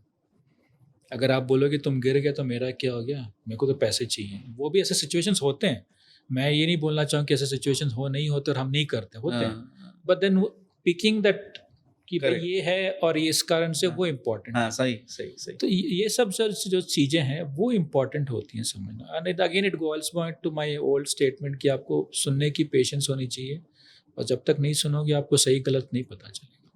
टूल्स क्या यूज करते हो, कोई सॉफ्टवेयर इस्तेमाल कर रहे हो वो टूल्स सारे मिनिमाइज करता है ये सब? वो टूल्स सारे हमारे वो जो जिस कंपनीज के साथ काम करते हैं वो लोग ही प्रोवाइड करते हैं। तो हम अपनी टूल्स उस काम के लिए नहीं रखते हैं। वैसे कोई और टूल आप इस्तेमाल करते हो, कोई और सिर्फ जो HR टूल्स होते हैं या अकाउंटिंग टूल्स रहते हैं, मैपिंग टूल्स रहते हैं, IT इंफ्रास्ट्रक्चर के टूल्स रहते हैं, वो तो हम इन हाउस यूज करते ही हैं। टीम की ट्रेनिंग के लिए, उनकी स्किल डेवलपमेंट के लिए आप क्या करते हो, कि वो बहुत जरूरी है ग्रोथ? सी टीम ट्रेनिंग के लिए we take them through lot of courses. जैसे अगर उनके स्पीकिंग स्किल्स को इम्प्रूव करनी हो तो उनके क्लासेस हम करवाते हैं, लोगों को बुलाते हैं। और मैं यूजुअली ऐसे लोगों को बुलाता हूँ जिनको मैं जानता हूँ, और जो लोग आके एज अ पैशन करते हैं, जहाँ की एज अ बिजनेस, क्योंकि बिजनेस में एक टाइम लिमिटेशन रहता है कि आपने इतना दिया तो हम इतना ही करें। करेक्ट। तो इतने सारे इंडस्ट्री में काम करने इतने लोगों को तो मैं जानता ही हूँ कि मैं अगर वही कि आके तुम बात करो तो वो आके बात करते हैं। तो we invest on that, training करना। और जो हमारा जो लॉजिस्टिक्स बिजनेस है उसमें तो क्या है, प्लेटफॉर्म तो बिल्ट है ही। सही बात। It is more of human relationship, yes, talking skills, human capital, etiquettes. तो वो तो हम ऑन राउंड करते ही रहते हैं। उसके लिए हमने किसी को बुला के नहीं किया। We always try and set examples कि कहीं हम वेयर हाउस में चले गए तो कुछ सामान पड़ा हो तो हम खुद उठा के रख देते हैं, या फिर बाद में अगर गंदगी पड़ी तो उसको कूड़ा निकाल के डब्बे में डाल के फेंक दो। We try to as much as live by examples, because the irony हमारा, केशव जी, हमारा बिजनेस किया ना, it is not that high tech business where we need a gamut of people specialize in certain training. Correct. हमारा business ऐसा नहीं है। हमारा business is more of human angle, I would say, because platform सबके पास है। सही बात है। सब प्लेटफॉर्म्स पे काम करते हैं, और आज के तरह हर कुछ प्लेटफॉर्म में है। अगर आप कपड़े खरीदो भी कोई प्लेटफॉर्म है, ग्रोसरी खरीदो सब प्लेटफॉर्म है। तो हम इस तरह से इन्वेस्ट ज़्यादा करते हैं। कितने ड्यूरेशन पे आप टेक ट्रेनिंग्स देते हैं अपनी टीम को? वो कंटिन्यूस है। अच्छा। बिकॉज अभी जो टेक्नोलॉजी इस तरह से इवॉल्व हो रही है, तो हम वो कंटिन्यूसली करते ही रहते हैं। लॉजिस्टिक कंपनी का इंटरनल हायरार्की स्ट्रक्चर कैसा होता है आपकी कंपनी में? वो डिपेंड करता है आपकी कंपनी क्या कर रही है। अगर आपकी कोई बहुत लार्ज स्केल ऑपरेशंस है तो उसके में then you will have to have different departments. हर एक जगह में ऑफिस, अगर आप ऑफिस खोलते तो उसके एक सेट ऑफ लोग तो रहते ही हैं। एडमिन होगा, फाइनेंस होगा, सेल्स होगा, वो तो डिपेंड करता है। तो इसका it's not one solution which can fit for all. वो डिपेंड करता है कि आप क्या स्केल करना चाहते हैं। मतलब अगर वेयर हाउस में कैसा है, मैनेजमेंट लेवल पे कैसा है? वेयर हाउस में क्या रहता है, एक तो आपके देयर आर टू थिंग्स, एक यूटीआर होता है, एक ओटीआर होता है। UTR is under the roof, OTR is outside the roof. Roof मतलब आपकी वेयर हाउस, ठीक है। तो वहाँ पे आपके manage, what we do is कि for every 20 people we'll have one manager. अच्छा. And that guy will report to an operation director. हाँ. So it is basically कि हम लोग जो SLAs हैं, सर्विस लेवल जो है, टाइमलाइंस है, उसको हम आराम से उसको मैप कर पाएँ। तो वो रखते हैं। एंड देन बेस्ड ऑन आपकी जो वॉल्यूम है, जितनी आप उसके आपको जितना व्हीकल लेना चाहिए, वो तो आप काम करते करते आपको समझ में आएगा। But basically I would suggest कि अगर आपको इस बिजनेस में जाना है then you should not make too much of investment at the go. Upgrade जैसे जैसे आप आगे बढ़ो। कई बार क्या होता है, खासकर लॉजिस्टिक्स में, आप हायर कर लेते हो किसी को, बड़ी मेहनत से ढूंढ ढांड के आप हायर करते हो, फिर वो बंदा ना मीडियोकर परफॉर्म करता है, उतना परफॉर्म नहीं कर पाता जितना आप उसको सोच के लेके आए थे कि भाई ये कर देगा, ठीक है। तब आप क्या करते हो, क्योंकि आपका काफी इन्वेस्टमेंट जा चुका है, टाइम का, सब चीज। दो चीज़ें हैं, मौका तो हम देते ही हैं, अच्छा। ये नहीं कि भाई तू नहीं कर पा रहा है, so we give them chances, उसको हैंड होल्ड करते हैं, ट्रेन करते हैं, अपग्रेड करते हैं। कुछ लोग पार हो जाते हैं, कुछ लोग जो नहीं पार होते हैं उनको निकालना पड़ता है। अच्छा। बिकॉज क्या होता है, one bad fish can spoil the Correct. Well, तो वो it's a natural process. But then yes, हमारे इसमें ये ज़रूरी है कि जैसे मैंने बताया पहले भी कि लेने के पहले हम इतना सवाल इतनी बात कर लेते हैं। करते कि वो हम उसको उस एक तरीका है उसको नेगेट करने का। बट निकलते हैं, ऐसे नहीं कि नहीं निकलते। ये बोलना गलत होगा कि नहीं होता, बहुत बार होता है, बट हम जनरली ट्राई करते हैं कि हम एक चांस दें। जब आप कोई एक सिस्टम या एसओपी डिजाइन करते हो, like delivery confirmation, route allocation, तो उसका रोल आउट पूरे ऑर्गेनाइजेशन में आप वो कैसे करते हो?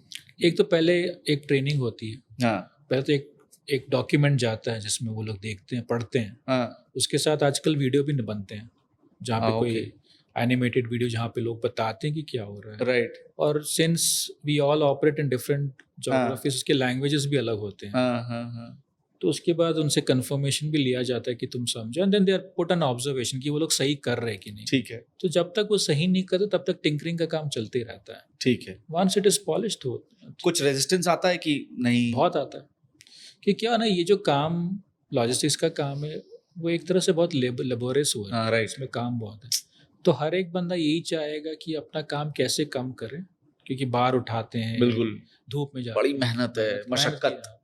मुश्किल। इनफैक्ट मैं जब भी अपने कैलकाटा ऑफिस जाता हूँ, बहुत से टाइम में तो मैंने अपने डिलीवरी बॉयज़ को साष्टांग नमस्कार भी किया, ये भी किया कि जो मेहनत करते हैं वो लोग, एक ही जगह बोलना, सब लोग वैसे ही करते हैं। हाँ तो वो क्या होता है कि कभी कभी वो रेजिस्टेंस आ जाता है कि हम तो कर ही रहे थे, अब ये नया क्या ले आया। हाँ, सही बात है। तो बट देन उनको हम ये समझाते हैं कि भाई इससे तुम्हारा काम ही कम होने वाला है। जैसे पहले एक टाइम था कि एक बंदा अगर माल लेके निकलता था तो वापस आते उसके पॉकेट में 2-3 लाख रुपए की कैश कलेक्शन रहती थी, जो उसके लिए तो रिस्क है ही, हमारे लिए भी रिस्क है। और जो बंदा महीने के 50, चलो बहुत मेहनत की तो 50,000 रुपये उसने कमाए, उसके हाथ में अगर 3 लाख है, तो हम नहीं चाहते कि उसकी नीयत खराब हो। होना बहुत लाजमी है, बहुत लाजमी, बहुत सरल है जी। तो अब जब हमारी प्रिंसिपल कंपनी से हमको प्रेशर आया और हमने उसको इम्प्लीमेंट किया कि आपको ज़्यादातर यूपीआई पेमेंट्स करने हैं, तो अब क्या हो जाता है कि बंदा माल लेके जाता है, पेमेंट जमा हो गया, जो बच्चे देता है और घर जल्दी निकल जाता है। तो ओवर अ पीरियड टाइम उनको मेंटोर करना पड़ता है, ऐसा नहीं कि ओवरनाइट ही समझ लेंगे। और ये वाला जो काम है, ऐसा नहीं कि आप डंडा लेके बोलोगे कल से ऐसे ही होना है, नहीं हो सकता है। पहले समझाओ, गलती करेगा समझाओ। और मेरा मानना ये केशव कि हमारा काम as entrepreneurs is to handle our stress, that's our core competence. Correct.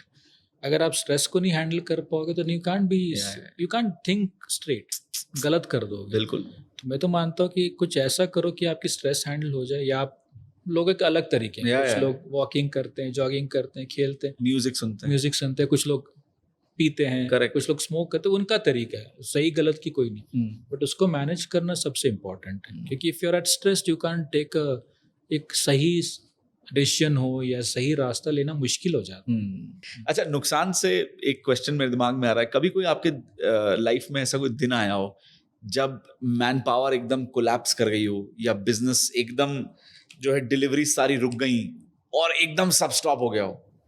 बहुत बार आता है, अभी भी आता तब क्या करते हो? क्या बात कर रहे हो? अभी भी आता है। कैसे हैंडल करते हो फिर इसको? क्योंकि मतलब इट इज अ नाइटमेयर। देखो हमारे इसमें क्या, अगर आप एक दिन डिलीवरी नहीं करते हो तो वो जो लोड पाइलअप हो के उसको क्लियर करने में आपको 10 दिन लगता है। हाँ, ये सिंपल फॉर्म है। हाँ, तो होते हैं, स्ट्राइक हो जाते हैं। हाँ, वही तो। कुछ लोग अनवांटेड चीजें करते हैं। नहीं करूंगा, या कुछ अपने मन की चला रहा हूँ। बोलन कैसे हैंडल करते हो फिर ऐसे? मतलब what is your plan to कि आपका धंधा खराब ना हो? इसमें एक तो ट्रांसपेरेंट रहना अपने को स्टेक होल्डर्स की, भाई ऐसे हुआ है। अच्छा। वो आधा से आधा प्रॉब्लम तो वही सॉल्व कर। दूसरी बात कि अब जो हो गया है उसके आगे इसको हम कितने शॉर्ट पीरियड में सॉल्व कर सकते हैं, उस पर स्ट्रेटेजाइज करना। अगर मेरे को कई खबर आती कि भाई ऐसे हो गया, तो मैं ये नहीं पूछता कि क्यों हुआ, वो मेरा सवाल रात में रहेगा। मेरा इमीडिएट एक्शन रहेगा हम इसको कैसे सॉल्व कर रहे हैं। सही बात है। अगर आप प्रॉब्लम पे रहोगे तो क्या वो अपना भड़ास ही निकालेगा, जो आपका जो रिपोर्टिंग मैनेजर है वो अपना भड़ास ही निकालेगा। उसमें हो सकता है कि मैनेजमेंट के साइड से सारी गलतियाँ हों, बट प्रॉब्लम सॉल्व नहीं होगा। तो मेरे पास अगर ऐसे प्रॉब्लम आते हैं, मैं उसको सुनता भी नहीं हूँ, और ओवर ए पीरियड टाइम लोगों को पता चल गया आई वांट सोल्यूशन, क्या करना है and how can I support you. कभी कुछ ऐसा हुआ, कोई एग्जांपल, कोई ऐसा कोई किस्सा बताना चाहो जिसमें होता है कोई माल फंस गया या लोग नहीं जा रहे हैं, डिलीवरी रुक गई है? होता है, कभी कभी होता है कि नहीं भाई हमें आज इतना चाहिए, नहीं तो हम नहीं जाएंगे। अच्छा, डिमांड। तो बात करना पड़ता है, उनको समझाना पड़ता है, उनको लॉजिकल देना पड़ता है। और मैंने क्या किया, कुछ चीज़ें हैं जो मैं लास्ट में इन्वॉल्व होता हूँ, मैं फर्स्ट में इन्वॉल्व नहीं होता हूँ। क्यों? क्योंकि जब तक वो एक हायरार्कियल लेवल पे नहीं आता तो उसका इंटेंसिटी नहीं रहता है, because somebody has to take the authority of the being the bad guy. Correct. I am the guy who says no. Probably I'm the only one who with authority says no, not because I am bad, because it is bad for him. तो वो levels build करना पड़ता है जहाँ पे हो। तो basically problem solve करने के लिए बेस्ड ऑन द इंटेंसिटी और level we allow people to get involve, not that we allow everybody to get involve in everything. And then you have to talk to them directly, समझाओ, understand they concern, genuine है तो करो। And there are times when you have to do it out of force because ultimately customer is important. So it's like making the perfect recipe for success. Correct, biryani एक दिन में नहीं बनी थी, बिल्कुल सही। तो वैसे ही टाइम लगता है। अच्छा, इसमें क्योंकि आप डिफरेंट लेवल्स ऑफ पीपल से डील करते हो, तो आपके कोई बंदे होते हैं जो आपको, मतलब आपको भी पता होना चाहिए क्या चल रहा है। तो कुछ लोग हैं आपके जो आपको बताते रहते हैं यार what is going on, like how you keep the track of everything, because see you're dealing with a very base like people or फिर top notch। तो See, two things. There is a lot of technology which gives us a lot of information. ठीक है। That is one point which we rely on. हाँ Second thing is we make random calls हाँ and find out what's happening. And then what we have kind of anything which is related to operationals or infrastructure or finance, it is directly under my control. So I will have 1,000 questions before I approve anything. Okay. So that is my control button. अगर मुझे दिख रहा है कि एक particular ware house में खर्चा बहुत हो रहा है, तो आई विल स्टार्ट क्वेश्चनिंग क्यों। ठीक है। जैसे हमारे एक एग्जांपल एक जगह हुआ था जहाँ पे हमारी खुद की गाड़ी है बट भाड़े के गाड़ी लिया जा रहा है, और हमारी गाड़ी की जो ड्राइवर है उसका सैलरी भी जा रहा है, जो ओवरलुक हो गया डबल। तो जब मैंने पूछा तो पता लगा। So that's what, so जैसे मतलब डेलीगेट करना है, तो there are certain things which I have kept to myself, not because nobody else can do it, that is my way of controlling it. ठीक है। तो वो आपको स्ट्रैटेजाइज करना पड़ेगा। और ये क्या है ना, मैं बता रहा हूँ, it is not one solution for all, it is very unique to your management style. हाँ, because I have a lot of friends who सबका are अपना doing अपना। business which are bigger than mine, but they get involved into even doing the transfers because that is their way of handling. ठीक है। But I have learned this handling because being in the corporate world, I know how to delegate things, the risk-taking capacity. अच्छा, franchise partners के बारे में आप क्या कहना चाहेंगे लॉजिस्टिक्स में? कैसे आप उनको हैंडल करते हैं? क्यों वो पार्टनर्स होना भी ज़रूरी है? क्या वो आप उनके प्रोसेसेस फॉलो करते हो, वो आपके प्रोसेसेस फॉलो करते हैं? देखो, हमारे बिजनेस में फ्रेंचाइजी मॉडल वाला कंसेप्ट तो नहीं है कि हम फ्रेंचाइजी किसी को देते हैं, बट दो हमारे पास ऑप्शन है देने का, बट हम नहीं देते हैं। अच्छा, that is basically to try and maintain the quality standards. Okay. क्योंकि क्या हो जाता है, देयर आर बहुत लोग इन्वॉल्व हो जाते हैं और उनका एक आइडियोलॉजी रहता है, हमारा एक रहता है, और हमारे प्रिंसिपल कंपनीज का एक रहता है। ठीक है। तो उस इसमें हम लोग पूरे इंडिया में सच अ लार्ज स्पेस, तो हर कोई तो नहीं कर पाएगा ना कि मेरा हर जगह ही चीजें हैं, और मैं जम्मू में भी हूँ और मैं कन्याकुमारी में भी हूँ। वही तो चैलेंज है। और ये मैंने मीडिया में जो भी नेशनल पोर्टफोलियोज हैंडल किए थे, उससे मुझे बहुत काम करना है कि मैं सब जगह, और मैं यूजुअली क्या करता हूँ, कोई भी जगह में जाके काम स्टार्ट करने पहले मैं अपनी नेटवर्क देखता हूँ, कौन क्या कर सकता है, कौन क्या है। और बाय गॉड्स ग्रेस हर जगह मेरी एक रीजनेबल कनेक्ट है कि अच्छा। मैं कहीं, जैसे मैंने कैलकाटा किया, कैलकाटा जहाँ मैं रहता हूँ वहाँ से 3,000 किलोमीटर करेक्ट हम करते हैं। मेरे लोग हैं, मेरे फ्रेंड्स हैं, जैसे हम लोग कलकत्ता में बड़ा बाजार जो सबसे बड़ा बिल्कुल मारवाड़ी ट्रेडिंग कम्युनिटी Yes. वहाँ पे काम करते, मेरे वहाँ पे मित्र हैं, जान पहचान है, वो मेरे को गाइड कर देते हैं, हेल्प कर देते हैं।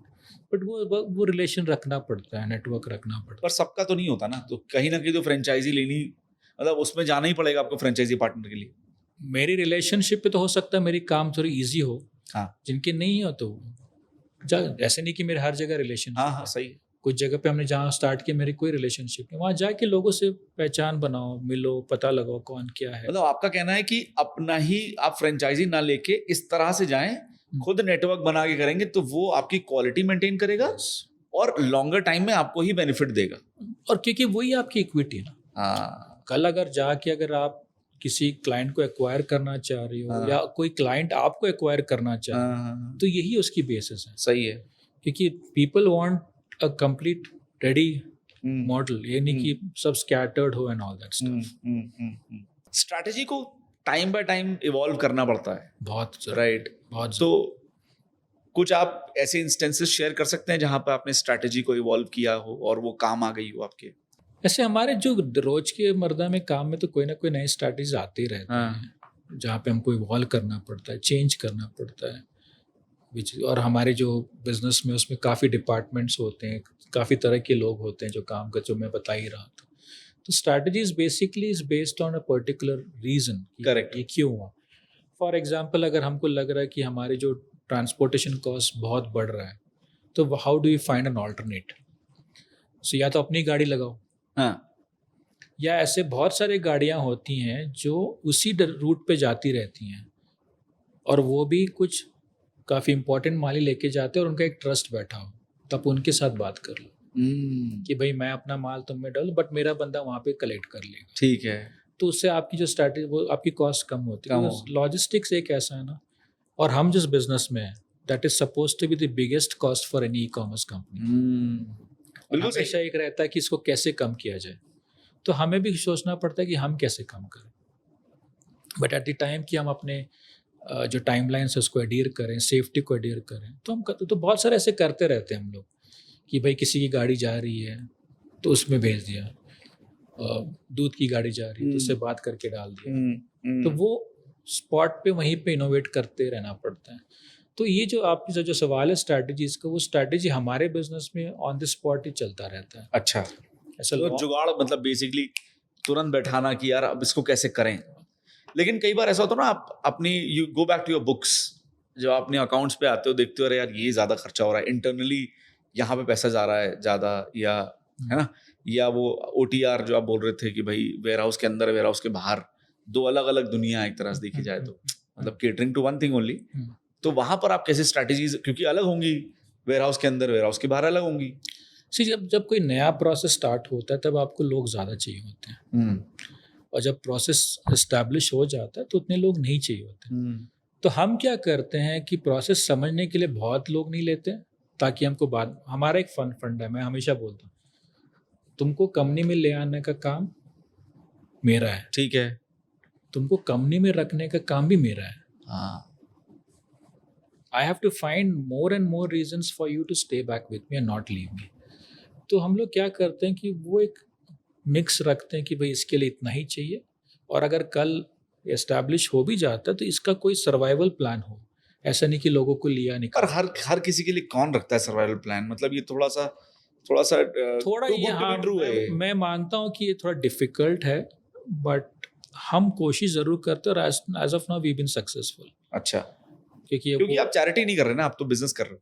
मैंने वही बताया ना, आपको कितनी प्रॉफिट लेना है, आपको 5 लेना है, 10 में से 6 लेना है, 1 लेना है, 2 लेना, वो आपकी विजन है।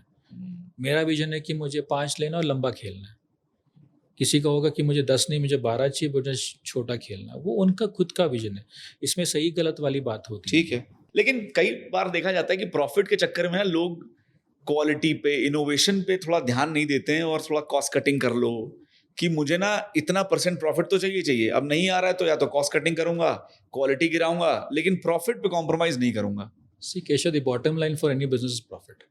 करेक्ट। आप उसको किसी तरीके से बोल लो, वो तो रहने ही वाला है। हाँ, अब उस प्रॉफिट आपको कितना रखना है वो इम्पोर्टेंट। हाँ, अगर आपको 10% प्रॉफिट रख के 5 साल में अपनी कंपनी बंद करनी है, या 5% रख के 20 साल तक कंपनी चलानी है, और 5% 6-7 बढ़ता, वो आपको डिसाइड करना है। हाँ, हमने ये डिसाइड किया कि हमें 10 का 5 ही चाहिए, लेकिन मुझे लंबा खेलना है। Very nice. तो हम उस हिसाब से देखते हैं। We believe in penny wise pound foolish. Okay, वो नहीं करना। आज 1% जा रहा है, जाने दो, यस। बट लंबे रेस के लिए बैठो ना। अच्छा, जब एक आइडिया से आप उसको एग्जीक्यूशन पर लेकर जाते हो तो किस तरह के प्लानिंग, किस तरह के अप्रूवल्स, किस तरह की टेस्टिंग होती है? फर्स्ट थिंग तो अपने गट को टेस्ट करो। हाँ, एंटरप्रेन्योर्स का फर्स्ट जो गोल्डन रूल है, to have faith on your gut. Believe your gut. Believe your gut, that's the most important, because that is where the whole journey starts.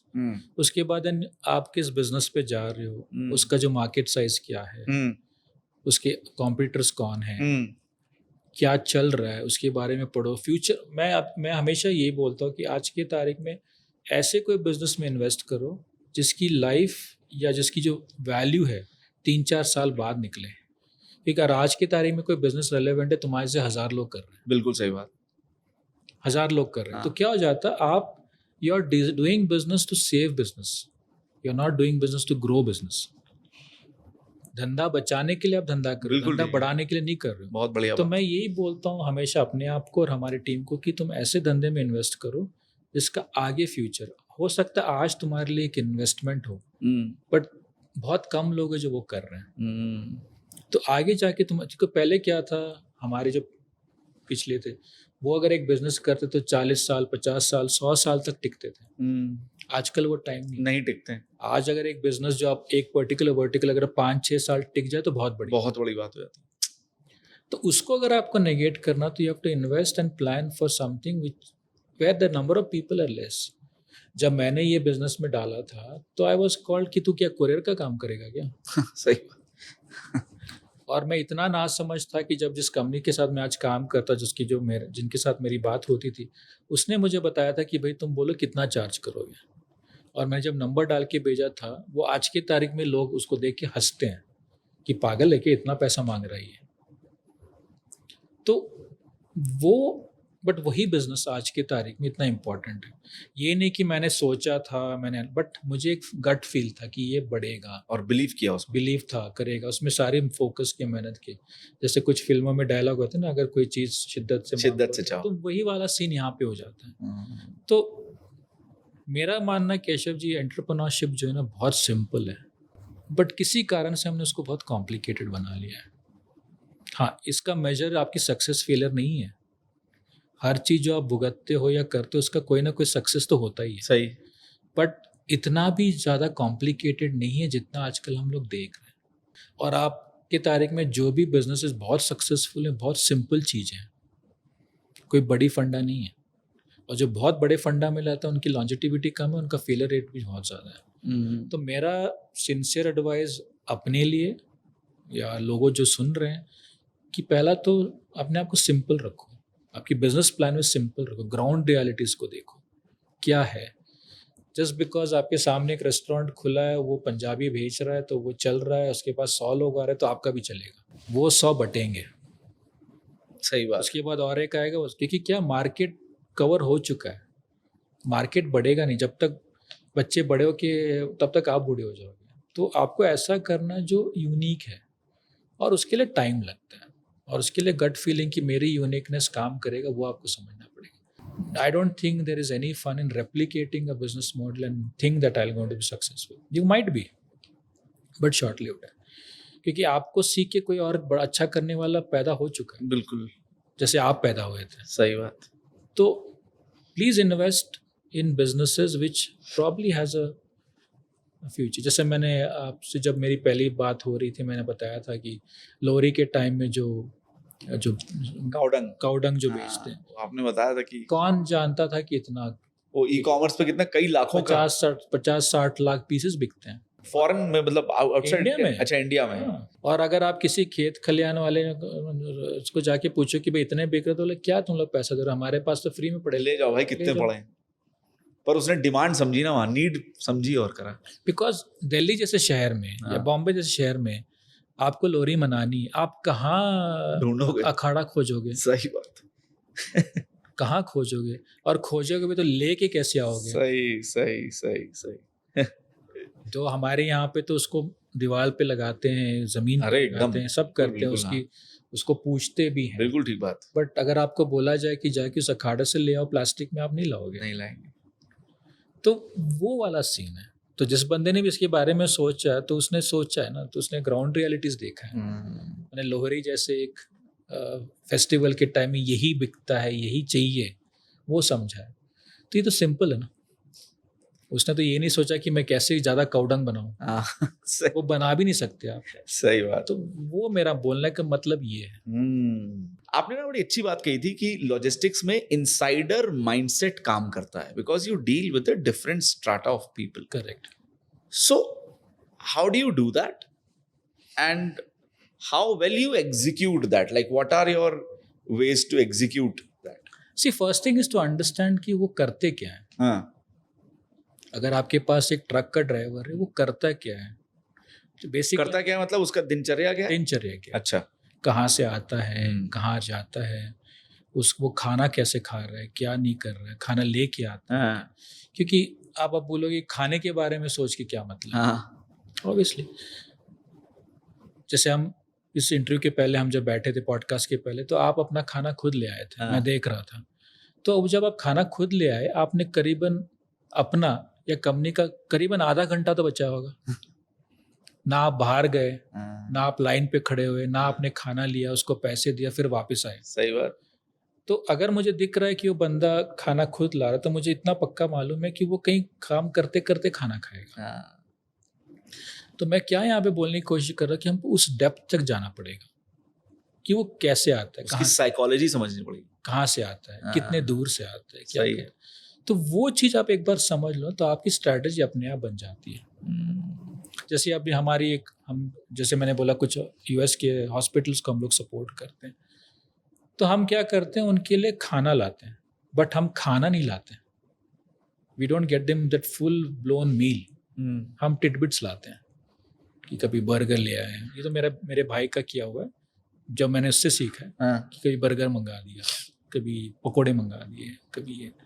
तो क्या होता है ना, वो जो खाना खाने के बाद रात को काम करने का जो हंगर पैंग रहता है ना, उसको हम लोग रोक रहे हैं। क्योंकि ये हंगर पैंग होता है 5 मिनट का, बट उसको सेटिस्फाई करने के लिए आधा घंटा ले लेते सही बात। हैं। तो वो चीज़ हम समझते हैं, वो हम समझने को, और वो समझ तभी आता है जब आप ग्राउंड पे जाओ। तो हो सकता है बहुत टाइम मैं अपने डिलीवरी के लड़कों के बाइक पे पीछे बैठ के गया पूरा दिन, अच्छा, समझने के लिए क्या करते हैं। और वैसा नहीं कि आप उनके साथ जाओगे वाह तो यार। आप अपनी सबसे महंगी जीन्स और टी शर्ट हाँ, क्योंकि आदत आपको वो है ना वो नहीं पहनने कर की। सकते। अच्छा, मेरे आप अगर घर आओगे, मैं अपने वार्डरोब में ऐसे ऐसे कपड़े दिखाऊंगा जो बहुत पुराने हैं। वो तभी निकलता है जब मुझे ऐसे काम करना। और मैं जब अपने ऑफिस में भी जाता हूँ, I don't go as suited and booted. मैं एक नॉर्मल जीन्स और टी शर्ट पहन, बड़ा माइंडफुल होना पड़ता है इसके लिए। क्योंकि आज के तारीख में क्या है ना, एक आपके एम्प्लॉयज़ को मालूम है कि जॉब स्केयर इज, आपको भी मालूम है कि आपकी बिजनेस कितनी कट थ्रोट है। करेक्ट। तो आपका इक्विटी क्या है, लोग, humans. And you have to be with them, you can't be different of them. आप भले ही अपने घर में सबसे महंगी गाड़ी रख लो, हाँ, हाँ, वो करो, वो उसमें कोई मनाही नहीं है, बट जब उनके साथ आपकी वार्तालाप होती है उसके, तब आपको उनके लेवल तक जाना पड़ेगा। तो आपने कब सीखा था ये बात कि अरे यार, यहाँ ना मुझे एक्चुअली पहले मैं उसकी तरह बन के जाऊं, वैसी बात करूं, तब मेरा काम होगा। इसके पीछे कहानी है हाँ, जो मैं बताना चाहूँगा। प्लीज। जो बिफोर मैंने अपनी कंपनीज वगैरह स्टार्ट की थी, और मुझे वो एंटरप्रेन्योर बग था, और मुझे फार्मिंग का बहुत शौक है। हाँ, तो मेरे आम के बागान वगैरह मैंने लेके रखे हैं वगैरह करता हूँ। तो उसके पहले जैसे मैं मीडिया में घूमता था, बहुत लोगों से मिलता था, तो मुझे कहीं से ये पता चला जो हम गुड़ खाते हैं, गुड़ में केमिकल्स रहते हैं। तो मैं किसी CFTRI के लोगों से बात कर रहा था, तो उन्होंने बताया कि एक नेचुरल प्रोसेस है गुड़ बनाने का। तो बोला अच्छी बात है, तो बोला बनाते हैं, कितना खर्च आएगा? तो उन्हें कोई 60-70 हज़ार, 60-70 हज़ार तो मैं खर्च कर सकता हूँ। तो बोले क्या चाहिए? तो बोले अब हमको एक शुगर केन का, गन्ने का खेत चाहिए। तो कितना चाहिए? 2 एकड़ का चाहिए। ठीक है। तो उनका कोई हिसाब था कि 2 एकड़ में इतने टन शुगर केन आएंगे और इतना गुड़ बनेगा।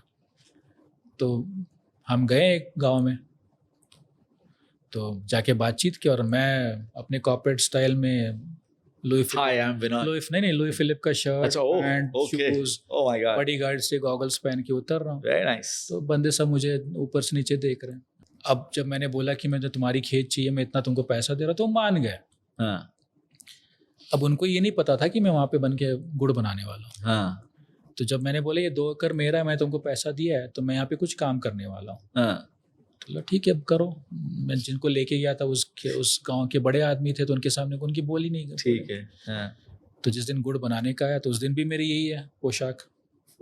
तब तो मैंने लकॉस की टी शर्ट पहन के, चश्मा पहन के। ठीक है। तो मैं देख रहा था ये लोग मेरे से मिल नहीं रहे थे, मैंने बात नहीं कर रहे थे, थोड़ा हिचकिचा रहे थे, काम कर रहे थे हाँ बट हिचकिचा रहे थे, खुल नहीं रहे हैं। मैं उनसे बात करूं तो अब बाद में बात करता हूँ, काम कर रहा हूँ, ऐसी वाली बात। तो फिर पता नहीं अगले दिन क्या हुआ, मैंने अपने पोशाक चेंज किया। हाँ इट वॉज नॉट प्लान्ड। हाँ तो I went in my slippers, my chappals, and वो लोग बात करने लग गए कि मैंने द पर्सन जो 2 दिन पहले जिनसे बात, वो अचानक पोशाक से अगर बदल जाता है, तो तब मुझे पता चला कि वो मुझे ऐसे देख रहे थे कि मैं इनकी फायदे में नहीं, इनकी नुकसान करने आ रहा, because I was treated as that company which is commercialise all this and get them out of the job. Correct. तो तब मुझे समझ में आया कि you have to be Roman in Rome, जो सही कर्म बात। है, तो वो जैसा देश वैसा भेष, वही वाली बात। आपने वही हिंदी में, मैं थोड़ी इंग्लिश में बताया तो ठीक, जैसा ठीक। देश वैसा भेष, तो वो हाँ, हिसाब मुझे समझ में आया। तो लगता है वो मेरी स्टार्टिंग पॉइंट थी, जहाँ पे मैं उनके लेवल तक जाके उनके बारे में समझ सकूं, बात कर सकूं, सोच सकूं। एक तो बॉस मूव होता है जब आप शुरुआती दिनों में लेते हो, एक बॉस मूव होता है जब आपका एक बिजनेस एक जगह पे पहुंच चुका है पर कहीं ना कहीं स्टैग्नेट हो चुका है। एक हाइट लिया पर वो अब एक स्टेबलाइज लाइन बन गई है यार, और अब आपको लग रहा है कि यार नहीं, अभी इसको उठाना है। तो उसमें आपने कोई छोटा चेंज करा हो और उसका बड़ा इम्पैक्ट आपको नजर आया और ग्राफ फिर दोबारा उठ गया हो। ये सवाल बहुत सही है। ये मैंने किया था, क्योंकि जब हम एक पर्टिकुलर ई कॉमर्स कंपनी के साथ काम करते थे, तो मैंने देखा कि मैं और मेरी टीम बहुत कंफर्टेबल हो चुकी थी, क्योंकि प्रोसेस सेट था, बिल्कुल सब चीजें चल रही हैं, हो रहा है। तो फिर मैंने और एक कंपनी फ्लोट की, जहाँ पे हम जाके और एक ई कॉमर्स कंपनी के साथ काम करना स्टार्ट किया। बट मेरा एक बहुत सिंपल प्रिंसिपल था कि यहाँ के लोग यहाँ के लोगों के साथ काम नहीं करेंगे, और यहाँ के लोग यहाँ नहीं आएंगे, और इसके और दोनों में तो कंपनी कोई रिलेशन नहीं होगा। तो हमने स्टार्ट किया, बट देन जो लोग यहाँ पे सेट थे, उनकी एक्सपर्टाइज को हम यूज़ करने लगे कि भाई तू बता इसको कैसे सॉल्व किया जाए, तुम बताओ कि इसको फाइनेंस कैसे किया जाए, ये बताओ कि लॉजिस्टिक्स कैसे संभाल। तो वो हमने देखा। तो उस टाइम में क्या हो गया कि कभी कभी क्या हो जाता है, when you are continuously working with somebody, दोनों तरफ एक डिपेंडेंसी बिल्ड हो जाती है, जो उसको ब्रेक करना बहुत इंपॉर्टेंट। करेक्ट। तो मुझे लगता है वो हमने ब्रेक किया। उसके नुकसान भी थे, बट फ़ायदा ये हुआ कि हमें ये कितना अच्छा है जो हम कर रहे थे वो समझ में आया, और क्या अच्छा कर सकते वो भी समझ में आया। तो वो एक मैं मानता हूँ हमारे लिए बहुत इम्पोर्टेंट था।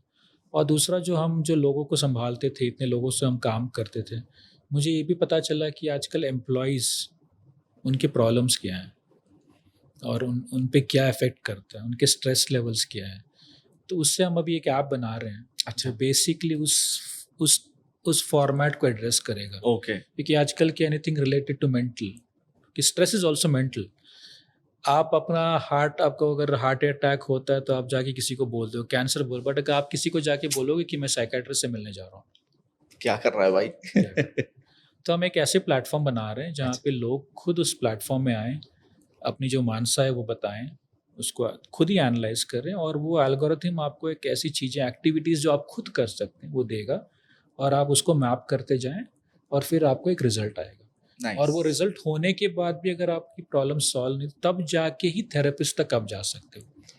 तो we are not building a therapist portal, we are building a portal which is there. So this is again वो बॉस वाला जो मूव बता रहे हैं कि इससे से लिंक हुआ है। अच्छा, नेटवर्किंग, जैसे क्लाइंट्स हो गया, लोकल बॉडीज हैं, इंडस्ट्री प्लेयर्स हैं, तो बिजनेस ग्रोथ में ये कितना बड़ा रोल प्ले करता है? बहुत ज़्यादा रोल प्ले करते हैं, क्योंकि आपको अपने कॉन्टैक्ट्स डेवलप करना, आपकी रिलेशनशिप रखना, वो बहुत इंपॉर्टेंट। क्योंकि स्केल करने में मुझे लगता है यही मदद करता है। बिकॉज आजकल क्या है ना Keshav, everything is more on referral. हाँ, करेक्ट। क्योंकि मैं जो कर रहा हूँ मेरे से बहुत लोग करते हैं, मैं कोई खास नहीं। सही बात है। ये आपका बड़प्पन है कि आपने मुझे बुलाया, मैं बोल पा रहा हूँ, मेरे से 1000 लोग होंगे, बट क्या डिफरेंस करता है कि आपकी रिलेशनशिप आपने क्या बनाया और उसको कैसे मेंटेन करते हो। कैसे मेंटेन करते हो? देखो, रिलेशनशिप मेंटेन करना बहुत सिंपल। मतलब प्रोफेशनली बता रहा हूँ, एक तो आपने बताया अपनी एम्प्लॉइज और इन सब के साथ, मैं बात कर रहा हूँ लोकल बॉडीज की। रिलेशनशिप अगर प्रोफेशनल हो तो प्रोफेशनली रह जाते हैं। अच्छा, मैंने कोई भी अपने रिलेशनशिप प्रोफेशनल नहीं रखे हैं, मैंने रिलेशनशिप रखे हैं। क्या बात है। मैं कोई भी रिलेशनशिप को प्रोफेशनल, मैंने आज मेरे कोई किसी कंपनी से कुछ काम हो रहा है तो मैंने उससे रिलेशन इसलिए बनाया कि मेरा काम हो, नहीं, मेरा वो मकसद रहता ही नहीं। मेरी उसके साथ रिलेशनशिप बन जाती है तो वो दोस्ती की बनती है। I think that people work better as friends than as professionals. Nice. तो वो मेरा इक्विटी हमेशा वैसे ही रहा है, मेरा प्लानिंग वैसे ही रहा है। So I don't go and make relationship with anybody because of anything but to keep a relation. पर फॉर ग्रांटेड भी तो वही लोग लेते हैं आपको। नहीं, वो ग्रांटेड तब लेते हैं जब आप ओवरडू करते हो, आप ओवर वर्चुअस हो जाते हो। और रिलेशनशिप का क्या ना केशव, अगर मेरी और आपकी बनती है ना, उसको कोई नहीं तोड़ सकता। हाँ, ये तो है। और मेरी अगर नहीं बनती तो कोई जोड़ भी नहीं नहीं सकता। सकती। तो वो सिंपल है। मैं नहीं, हजार लेकिन दोस्ती में ये नहीं होता, अरे यार दोस्त है यार, प्लीज यार देख ले भाई, थोड़ा कर दे तो यार। वैसे भी होता है। हम्म? यहाँ पे नहीं होता। यहाँ पे इंग्लिश में बात करे, can you just help me out. हाँ। दिल्ली में यार देख ले यार, कर ले। हाँ। वो बोलचाल है। नहीं, लेकिन होता ना, आदमी कहता नहीं यार, आई कीप थिंग्स प्रोफेशनल, क्योंकि मुझे ना वैसे मुझे गड़बड़ नहीं चाहिए कि तुम एक दिन का काम 3 दिन बाद दे रहे हो और फिर दोस्ती यारी में तुम फायदा उठा रहे हो। तो वो तो आपकी बोलचाल पे जाती है ना। अगर आप आज दोस्ती करते हो, जब जैसे मेरी आज आपके साथ दोस्ती हो, कल मैं आपके पास एक फाइल लेके आ जाऊँ, भाई मेरी कर दो, हाँ। तो वो गलत हो जाता है। देखो, मेरा ये बोलना गलत होगा कि मैंने रिलेशनशिप बनाए सिर्फ रिलेशनशिप के लिए ही, न काम के लिए नहीं, वो गलत है। अगर मैंने ऐसे कोई जिक्र किया तो हो सकता है मेरी गलत स्टेटमेंट। बट मैं कोई भी रिलेशनशिप को उस मकसद से नहीं अप्रोच करता हूँ फर्स्ट। समझ गया। ठीक। हाँ, ये बंदा मेरे काम का मैं जानता, बट पहले हमारी मन तो मिले, फिर हमारी वेवलेंथ तो मिले, उसके बाद काम तो अपने आप ही होगा। और ये जो भी मैंने बिजनेसेस बनाए हैं, ये सब वो रिलेशनशिप भी बनाए।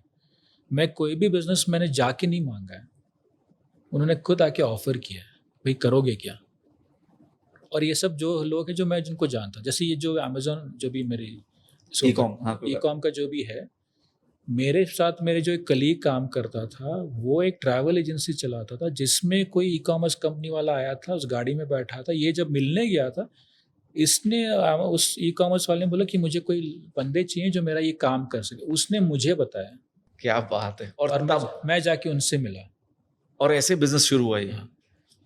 और ये जो बंदा है जो मेरे साथ काम करता था, इसकी उसके साथ रिलेशनशिप अच्छी थी क्योंकि वो उनको अच्छा सर्विस दे रहा था। तो जब बोला कि भाई तुमने रेफर किया तो अच्छा ही होगा करके, वो काम स्टार्ट हुआ।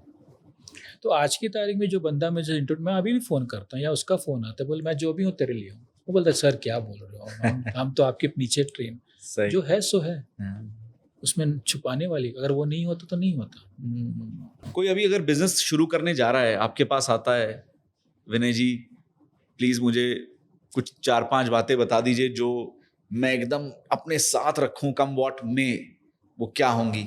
First, get the strength to fail. Get the strength to fail. Okay, you will fail. हाँ, तो उसको कंज्यूम करने की तुम्हारे पास एपेटाइट होनी, क्षमता जो बताते हैं। ठीक है। अगर कोई मेरे पास आके बोले कि मैं बिजनेस करना चाह रहा हूँ, पहला तो इसमें कोई शॉर्ट गेन नहीं है। You have to think long. और आज के तारीख में long is not beyond 5 years। हमारे टाइम में और इसके पीछे टाइम में 10 साल, 20 साल, 40, आज 5 साल है। मुझे नहीं लगता 5 साल कोई लंबा टाइम है। When I say long, it is not too long, 5 years। Correct.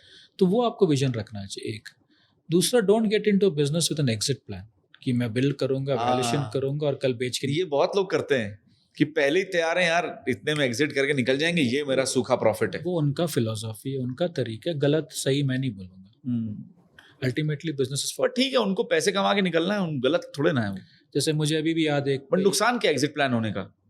नुकसान उनका नहीं है, बट नुकसान एनवायरनमेंट का है, वो इकोसिस्टम का है। ट्रस्ट चला जाता है। ओह यस, ट्रस्ट चला जाता है। आज की तारीख में ट्रस्ट बहुत इंपॉर्टेंट है। और आप एक कंज्यूमर ओरिएंटेड इंडस्ट्री में हो, किसी भी इंडस्ट्री में ले लो, अगर ट्रस्ट चला जाएगा तो गया। And then tomorrow you might make money once, but you have to make again.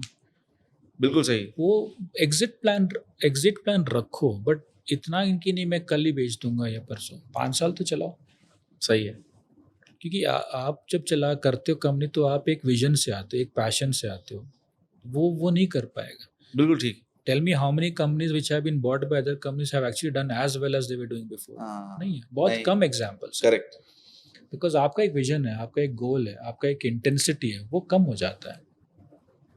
तो टू सम अप कि आप अगर कोई आके मेरे पूछे तो पहला तो have the lose the fear of losing, you have to lose it, you are going to fail, you are going to have losses, you are going to be called names, you will be a loner, आप अकेले रहोगे।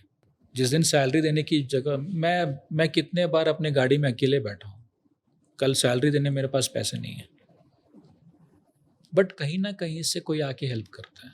Because see मैं there are employees, there are employers, why have you been chosen as an employer by the ecosystem or God, जो भी बोल दो, because you have it in you, believe that।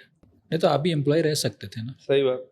तो अगर आपको एम्प्लॉय, जैसे इतने बड़े बड़े नाम जो बिजनेसमैन है, उनको उनमें कुछ तो है कि वो कर पा रहे हैं और वो उनके में आया है, किसने दिया तो नहीं है। ऐसा नहीं कि लेगेसी बिजनेस भी सक्सेसफुल है, कितने लेगेसी बिजनेस सक्सेसफुल है हमारे इंडिया में, इतने सारे लेगेसी बिजनेस जो फर्स्ट जनरेशन के बाद तो चले ही नहीं, क्योंकि उनमें था ही नहीं। तो अगर आप हो वहाँ पे तो आप में है, कोई रीजन है जो रीजन है। So you have been born, believe करो उसको, बिलीव करो और उस पर काम करो। और चला जाएगा तो क्या होगा, नहीं रहेगा तो क्या होगा, नहीं रहेगा भाई, तुम उसी फियर से जाओ ना।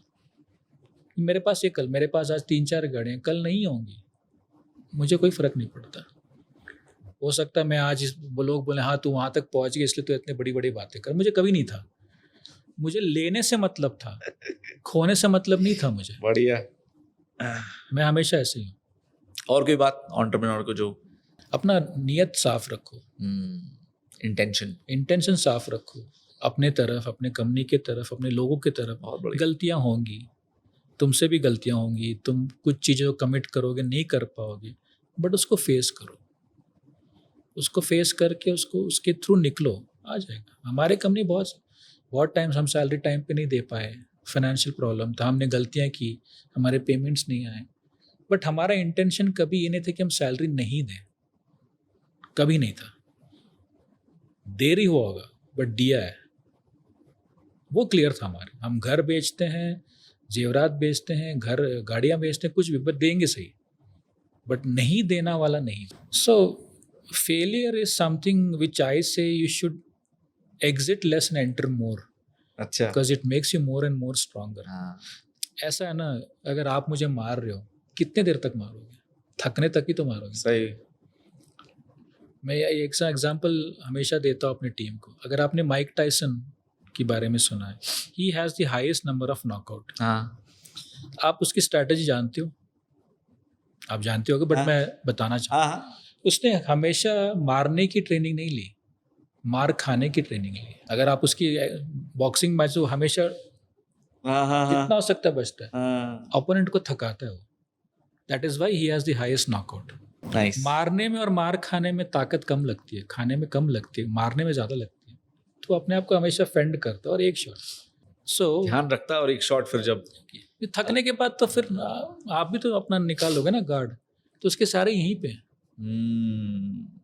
तो ये कहाँ, अब जब बॉक्सिंग का तो आपके हाथ ऐसे ही ना, तो अगर, और इसके लिए ताकत चाहिए, अगर आप थके तो आपके हाथ नीचे गिरने ही है, यहाँ पे मारता है। That's why he has the highest knockout.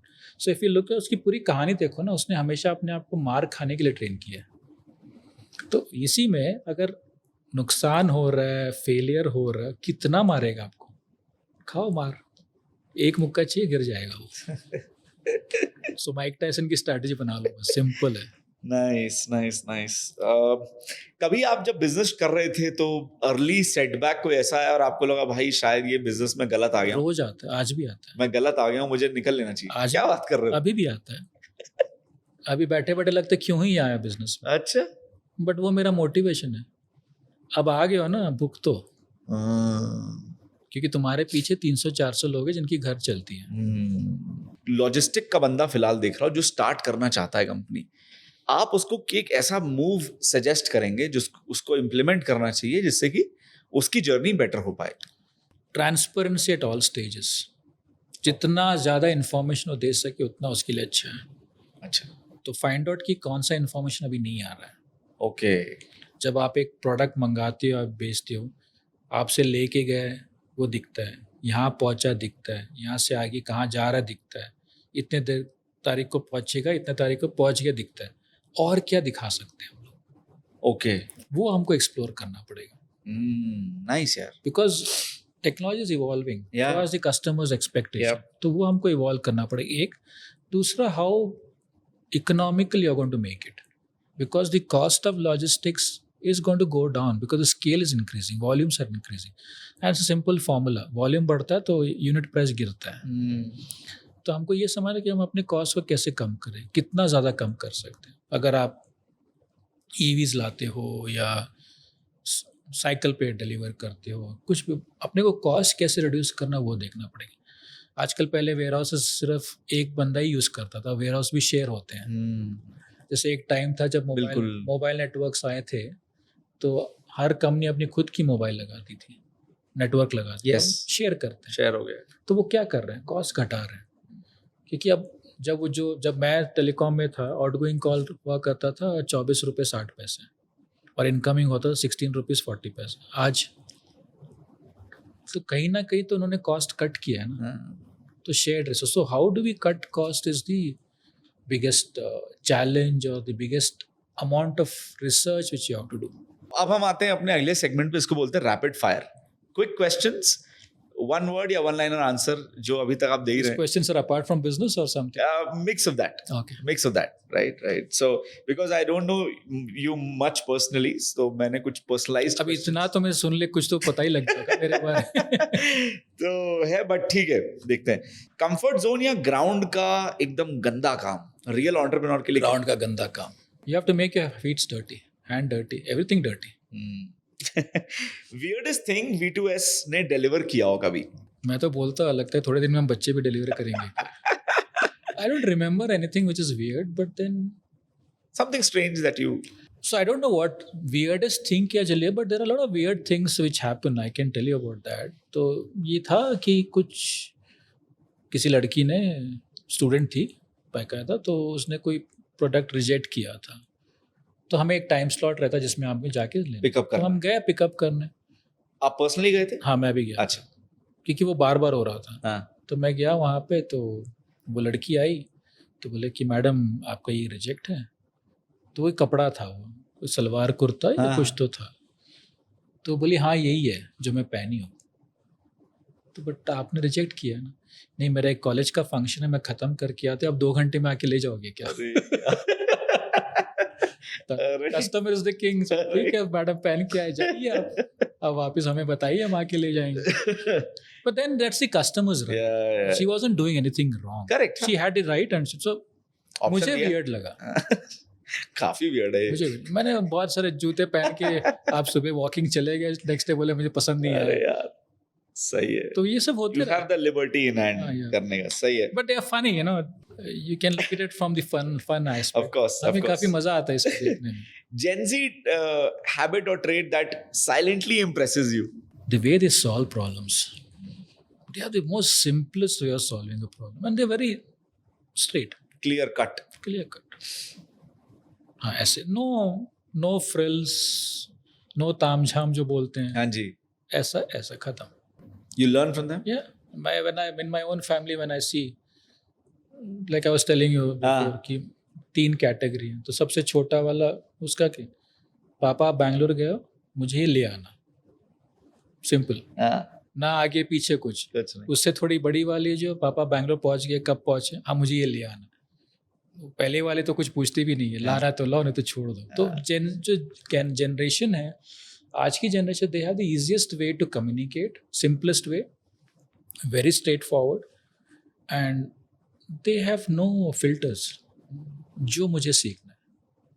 क्योंकि हम कहीं कहीं जाके बहुत फिल्टर्स लगा, कुछ बनने की कोशिश करते हैं। केशव को ऐसे बोलो तो क्या सोचेगा, and then you ultimately end doing something which is against your nature. और मेरा मानना है कि जब भी आप नेचर के अगेंस्ट जाते तो नुकसान ही होता है। तो वो मुझे सीखना उनसे। आपकी टीम आपके बारे में सबसे ज्यादा क्या कहती है? गाली देते हो? अरे नहीं यार, please.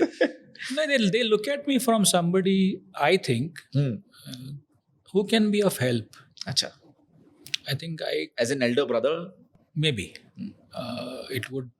I wouldn't want to say it with authority, but then I get that respect of an elder brother कि नहीं Nice. कुछ प्रॉब्लम है तो सॉल्व कर दो. तो आई थिंक वो भाईचारा रखा है हमने. Daily habit that makes you a better boss. My exercise, whatever. No, I don't believe in gyms. अच्छा, It's more of cycling, Okay. walking. Anyway, so calorie burn, any kind of. I don't care if I'm burning calorie, but I do it. अच्छा, okay. So cycling and what else? Cycling, walking, trekking, biking तो है ही मेरा. Biking में भी काफी calorie burn हो जाते हैं. And then So this is making you a better boss. I think so because you think straight, you're not under stress. आराम से logically Nice. सोचते हो. बढ़िया. But I think some kind of a hobby should be there For every entrepreneur. for everybody, For everybody, हाँ. even an employee. You should have some hobby. Suit yourself. Just because आप gym जा रहे हो 50 kilo उठा रहे हो मुझे जरूर करना जरूरी नहीं है. आप कुछ और करो. मैं बैडमिंटन भी खेल लेता हूँ. तो you should have some place where you can let out. You can't do it at home. You can't do it सही with your है. kids, but you need some place. My advice is don't put it onto liquor or do it. I am not against it, हाँ. but not as a support system for you to de-stress or to be a better professional. No. Got it. एक behaviour जो हर entrepreneur को avoid करना चाहिए. Comfort zone.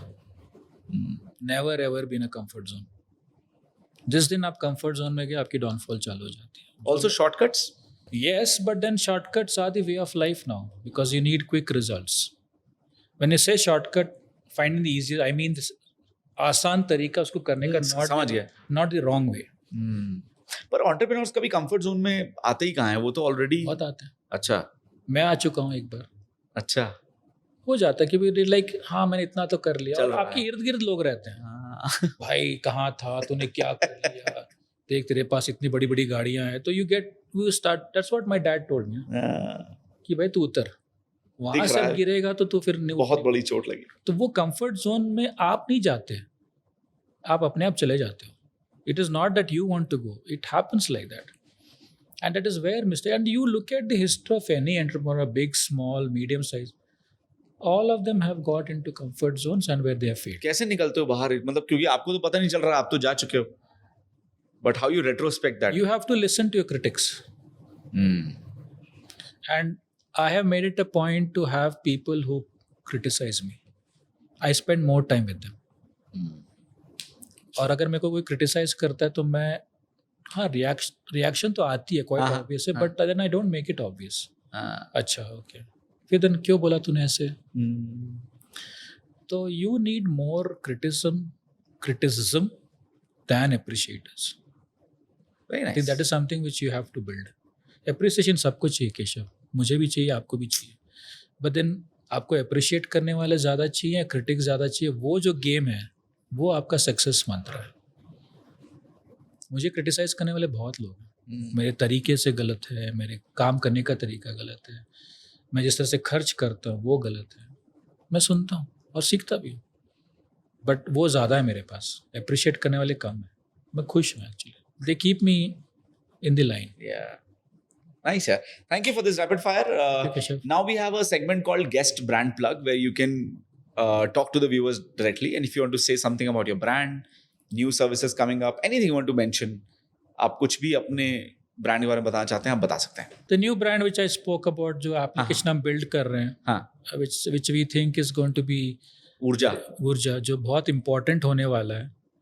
अभी वो beta version में है, उसको हम एक्सपेंड कर रहे हैं. We are going through certain upgradation and all that. So I would want you to look forward it. अच्छा. यूज़ करिए, आप तक पहुंचेंगे हम लोग. जरूर. आप यूज़ करिए, उसको देखिए. क्या फ़ायदा है उनका, उस ऐप का? हम आपको बेहतर ज़िंदगी देने की कोशिश कर रहे हैं. ना हम आपको योगा करवाएंगे, ना आपको स्लीपिंग करवाएंगे, मेडिटेट कराएंगे. हम चाहेंगे कि आप अपने आप में देखो और खुद अपने आप को सुधारो. अच्छा. हम ना आपको कोई दवाई सेल्फ रिफ्लेक्शन. हम आपको दवाई देंगे. आप अपने आप के अंदर खुद झांको. हम आपको एक आईना दिखाएंगे जो आपका खुद का आईना है, हमने नहीं दिया है. देखो और सुधारो. कब मैं उम्मीद कर सकता हूँ उनकी आने की? इस साल एंड तक हो जाना चाहिए. अच्छा. तो ये हमारा एक प्रोजेक्ट है जो हम बहुत ज़्यादा पैशनेट है. देखते हैं. नाइस। तो आज के बॉसकास्ट से मुझे लगता है कि बहुत सारे लोगों को ये रिमाइंडर्स मिल गए होंगे जो आपके द्वारा आए हैं, तो शुक्रिया बहुत बहुत। थैंक यू केशव फॉर आपने बुलाया यहाँ पे, मुझे एक मौका दिया अपनी चीज़ें बताने के लिए। अगर इससे कुछ लोगों का फ़ायदा होता तो उससे ज़्यादा, मेरे से ज़्यादा खुश कोई नहीं होगा। जरूर। बट थैंक्स टू बॉस वाला, या आप ऐसे हम जैसे छोटे लोगों को बुला अरे के बात करा रहे हो। नहीं, ये बहुत इंपॉर्टेंट जी, है, क्योंकि जी। हमारे पास ऐसे एक्सपीरियंस है जो बहुत रेलेवेंट होती हैं, जी, रियल। बट हम एक छोटे से गैमेट में रहते हैं, तो हो सकता है हम बोल नहीं पाते हैं या बोलना नहीं चाहते। बट आपके माध्यम से, आपके लोगों से, आपने जिस तरह से पॉडकास्ट को कंडक्ट किया, मुझे लगता है इससे बहुत लोगों का फ़ायदा होगा। हाँ, ज़रूरी ये है कि वो सुने, जी क्योंकि ये कोई फिल्म स्टोरी नहीं है, लव जी, स्टोरी नहीं जी, है जी। जो एंटरटेनिंग हो, जिसमें कोई फिल्म स्टार्स नहीं है। इसमें आप हैं, हम जैसे लोग हैं। बिल्कुल। आप सुनेंगे, सीखोगे तो आप बढ़ोगे, और कल आप यहाँ पे आके बात करोगे। बढ़िया। यही है, आप भी बढ़ोगे, हम भी बढ़ेंगे। Thank you. अगर ये स्टोरी ने आपको इंस्पायर किया तो अपने बिजनेस के लिए पहला कदम लीजिए बॉसवाला के साथ, India's number 1 platform for entrepreneurs from Bharat. Bosswala app में मिलते हैं 500 से ज्यादा कोर्सेज 6 भाषाओं में, एक स्मार्ट BBAI टूल जो आपको बिजनेस चूज करने और शुरू करने में मदद करेगा, बिल्ट इन टास्क ट्रैकिंग और direct access to industry experts through expert connect. Business start और ग्रो करने के लिए जो भी चाहिए सब कुछ एक ही जगह पर। अभी डाउनलोड करिए बॉस वाला ऐप, लिंक चैनल के प्रोफाइल और डिस्क्रिप्शन में मिल जाएगा। बॉस वाला, बी द बॉस।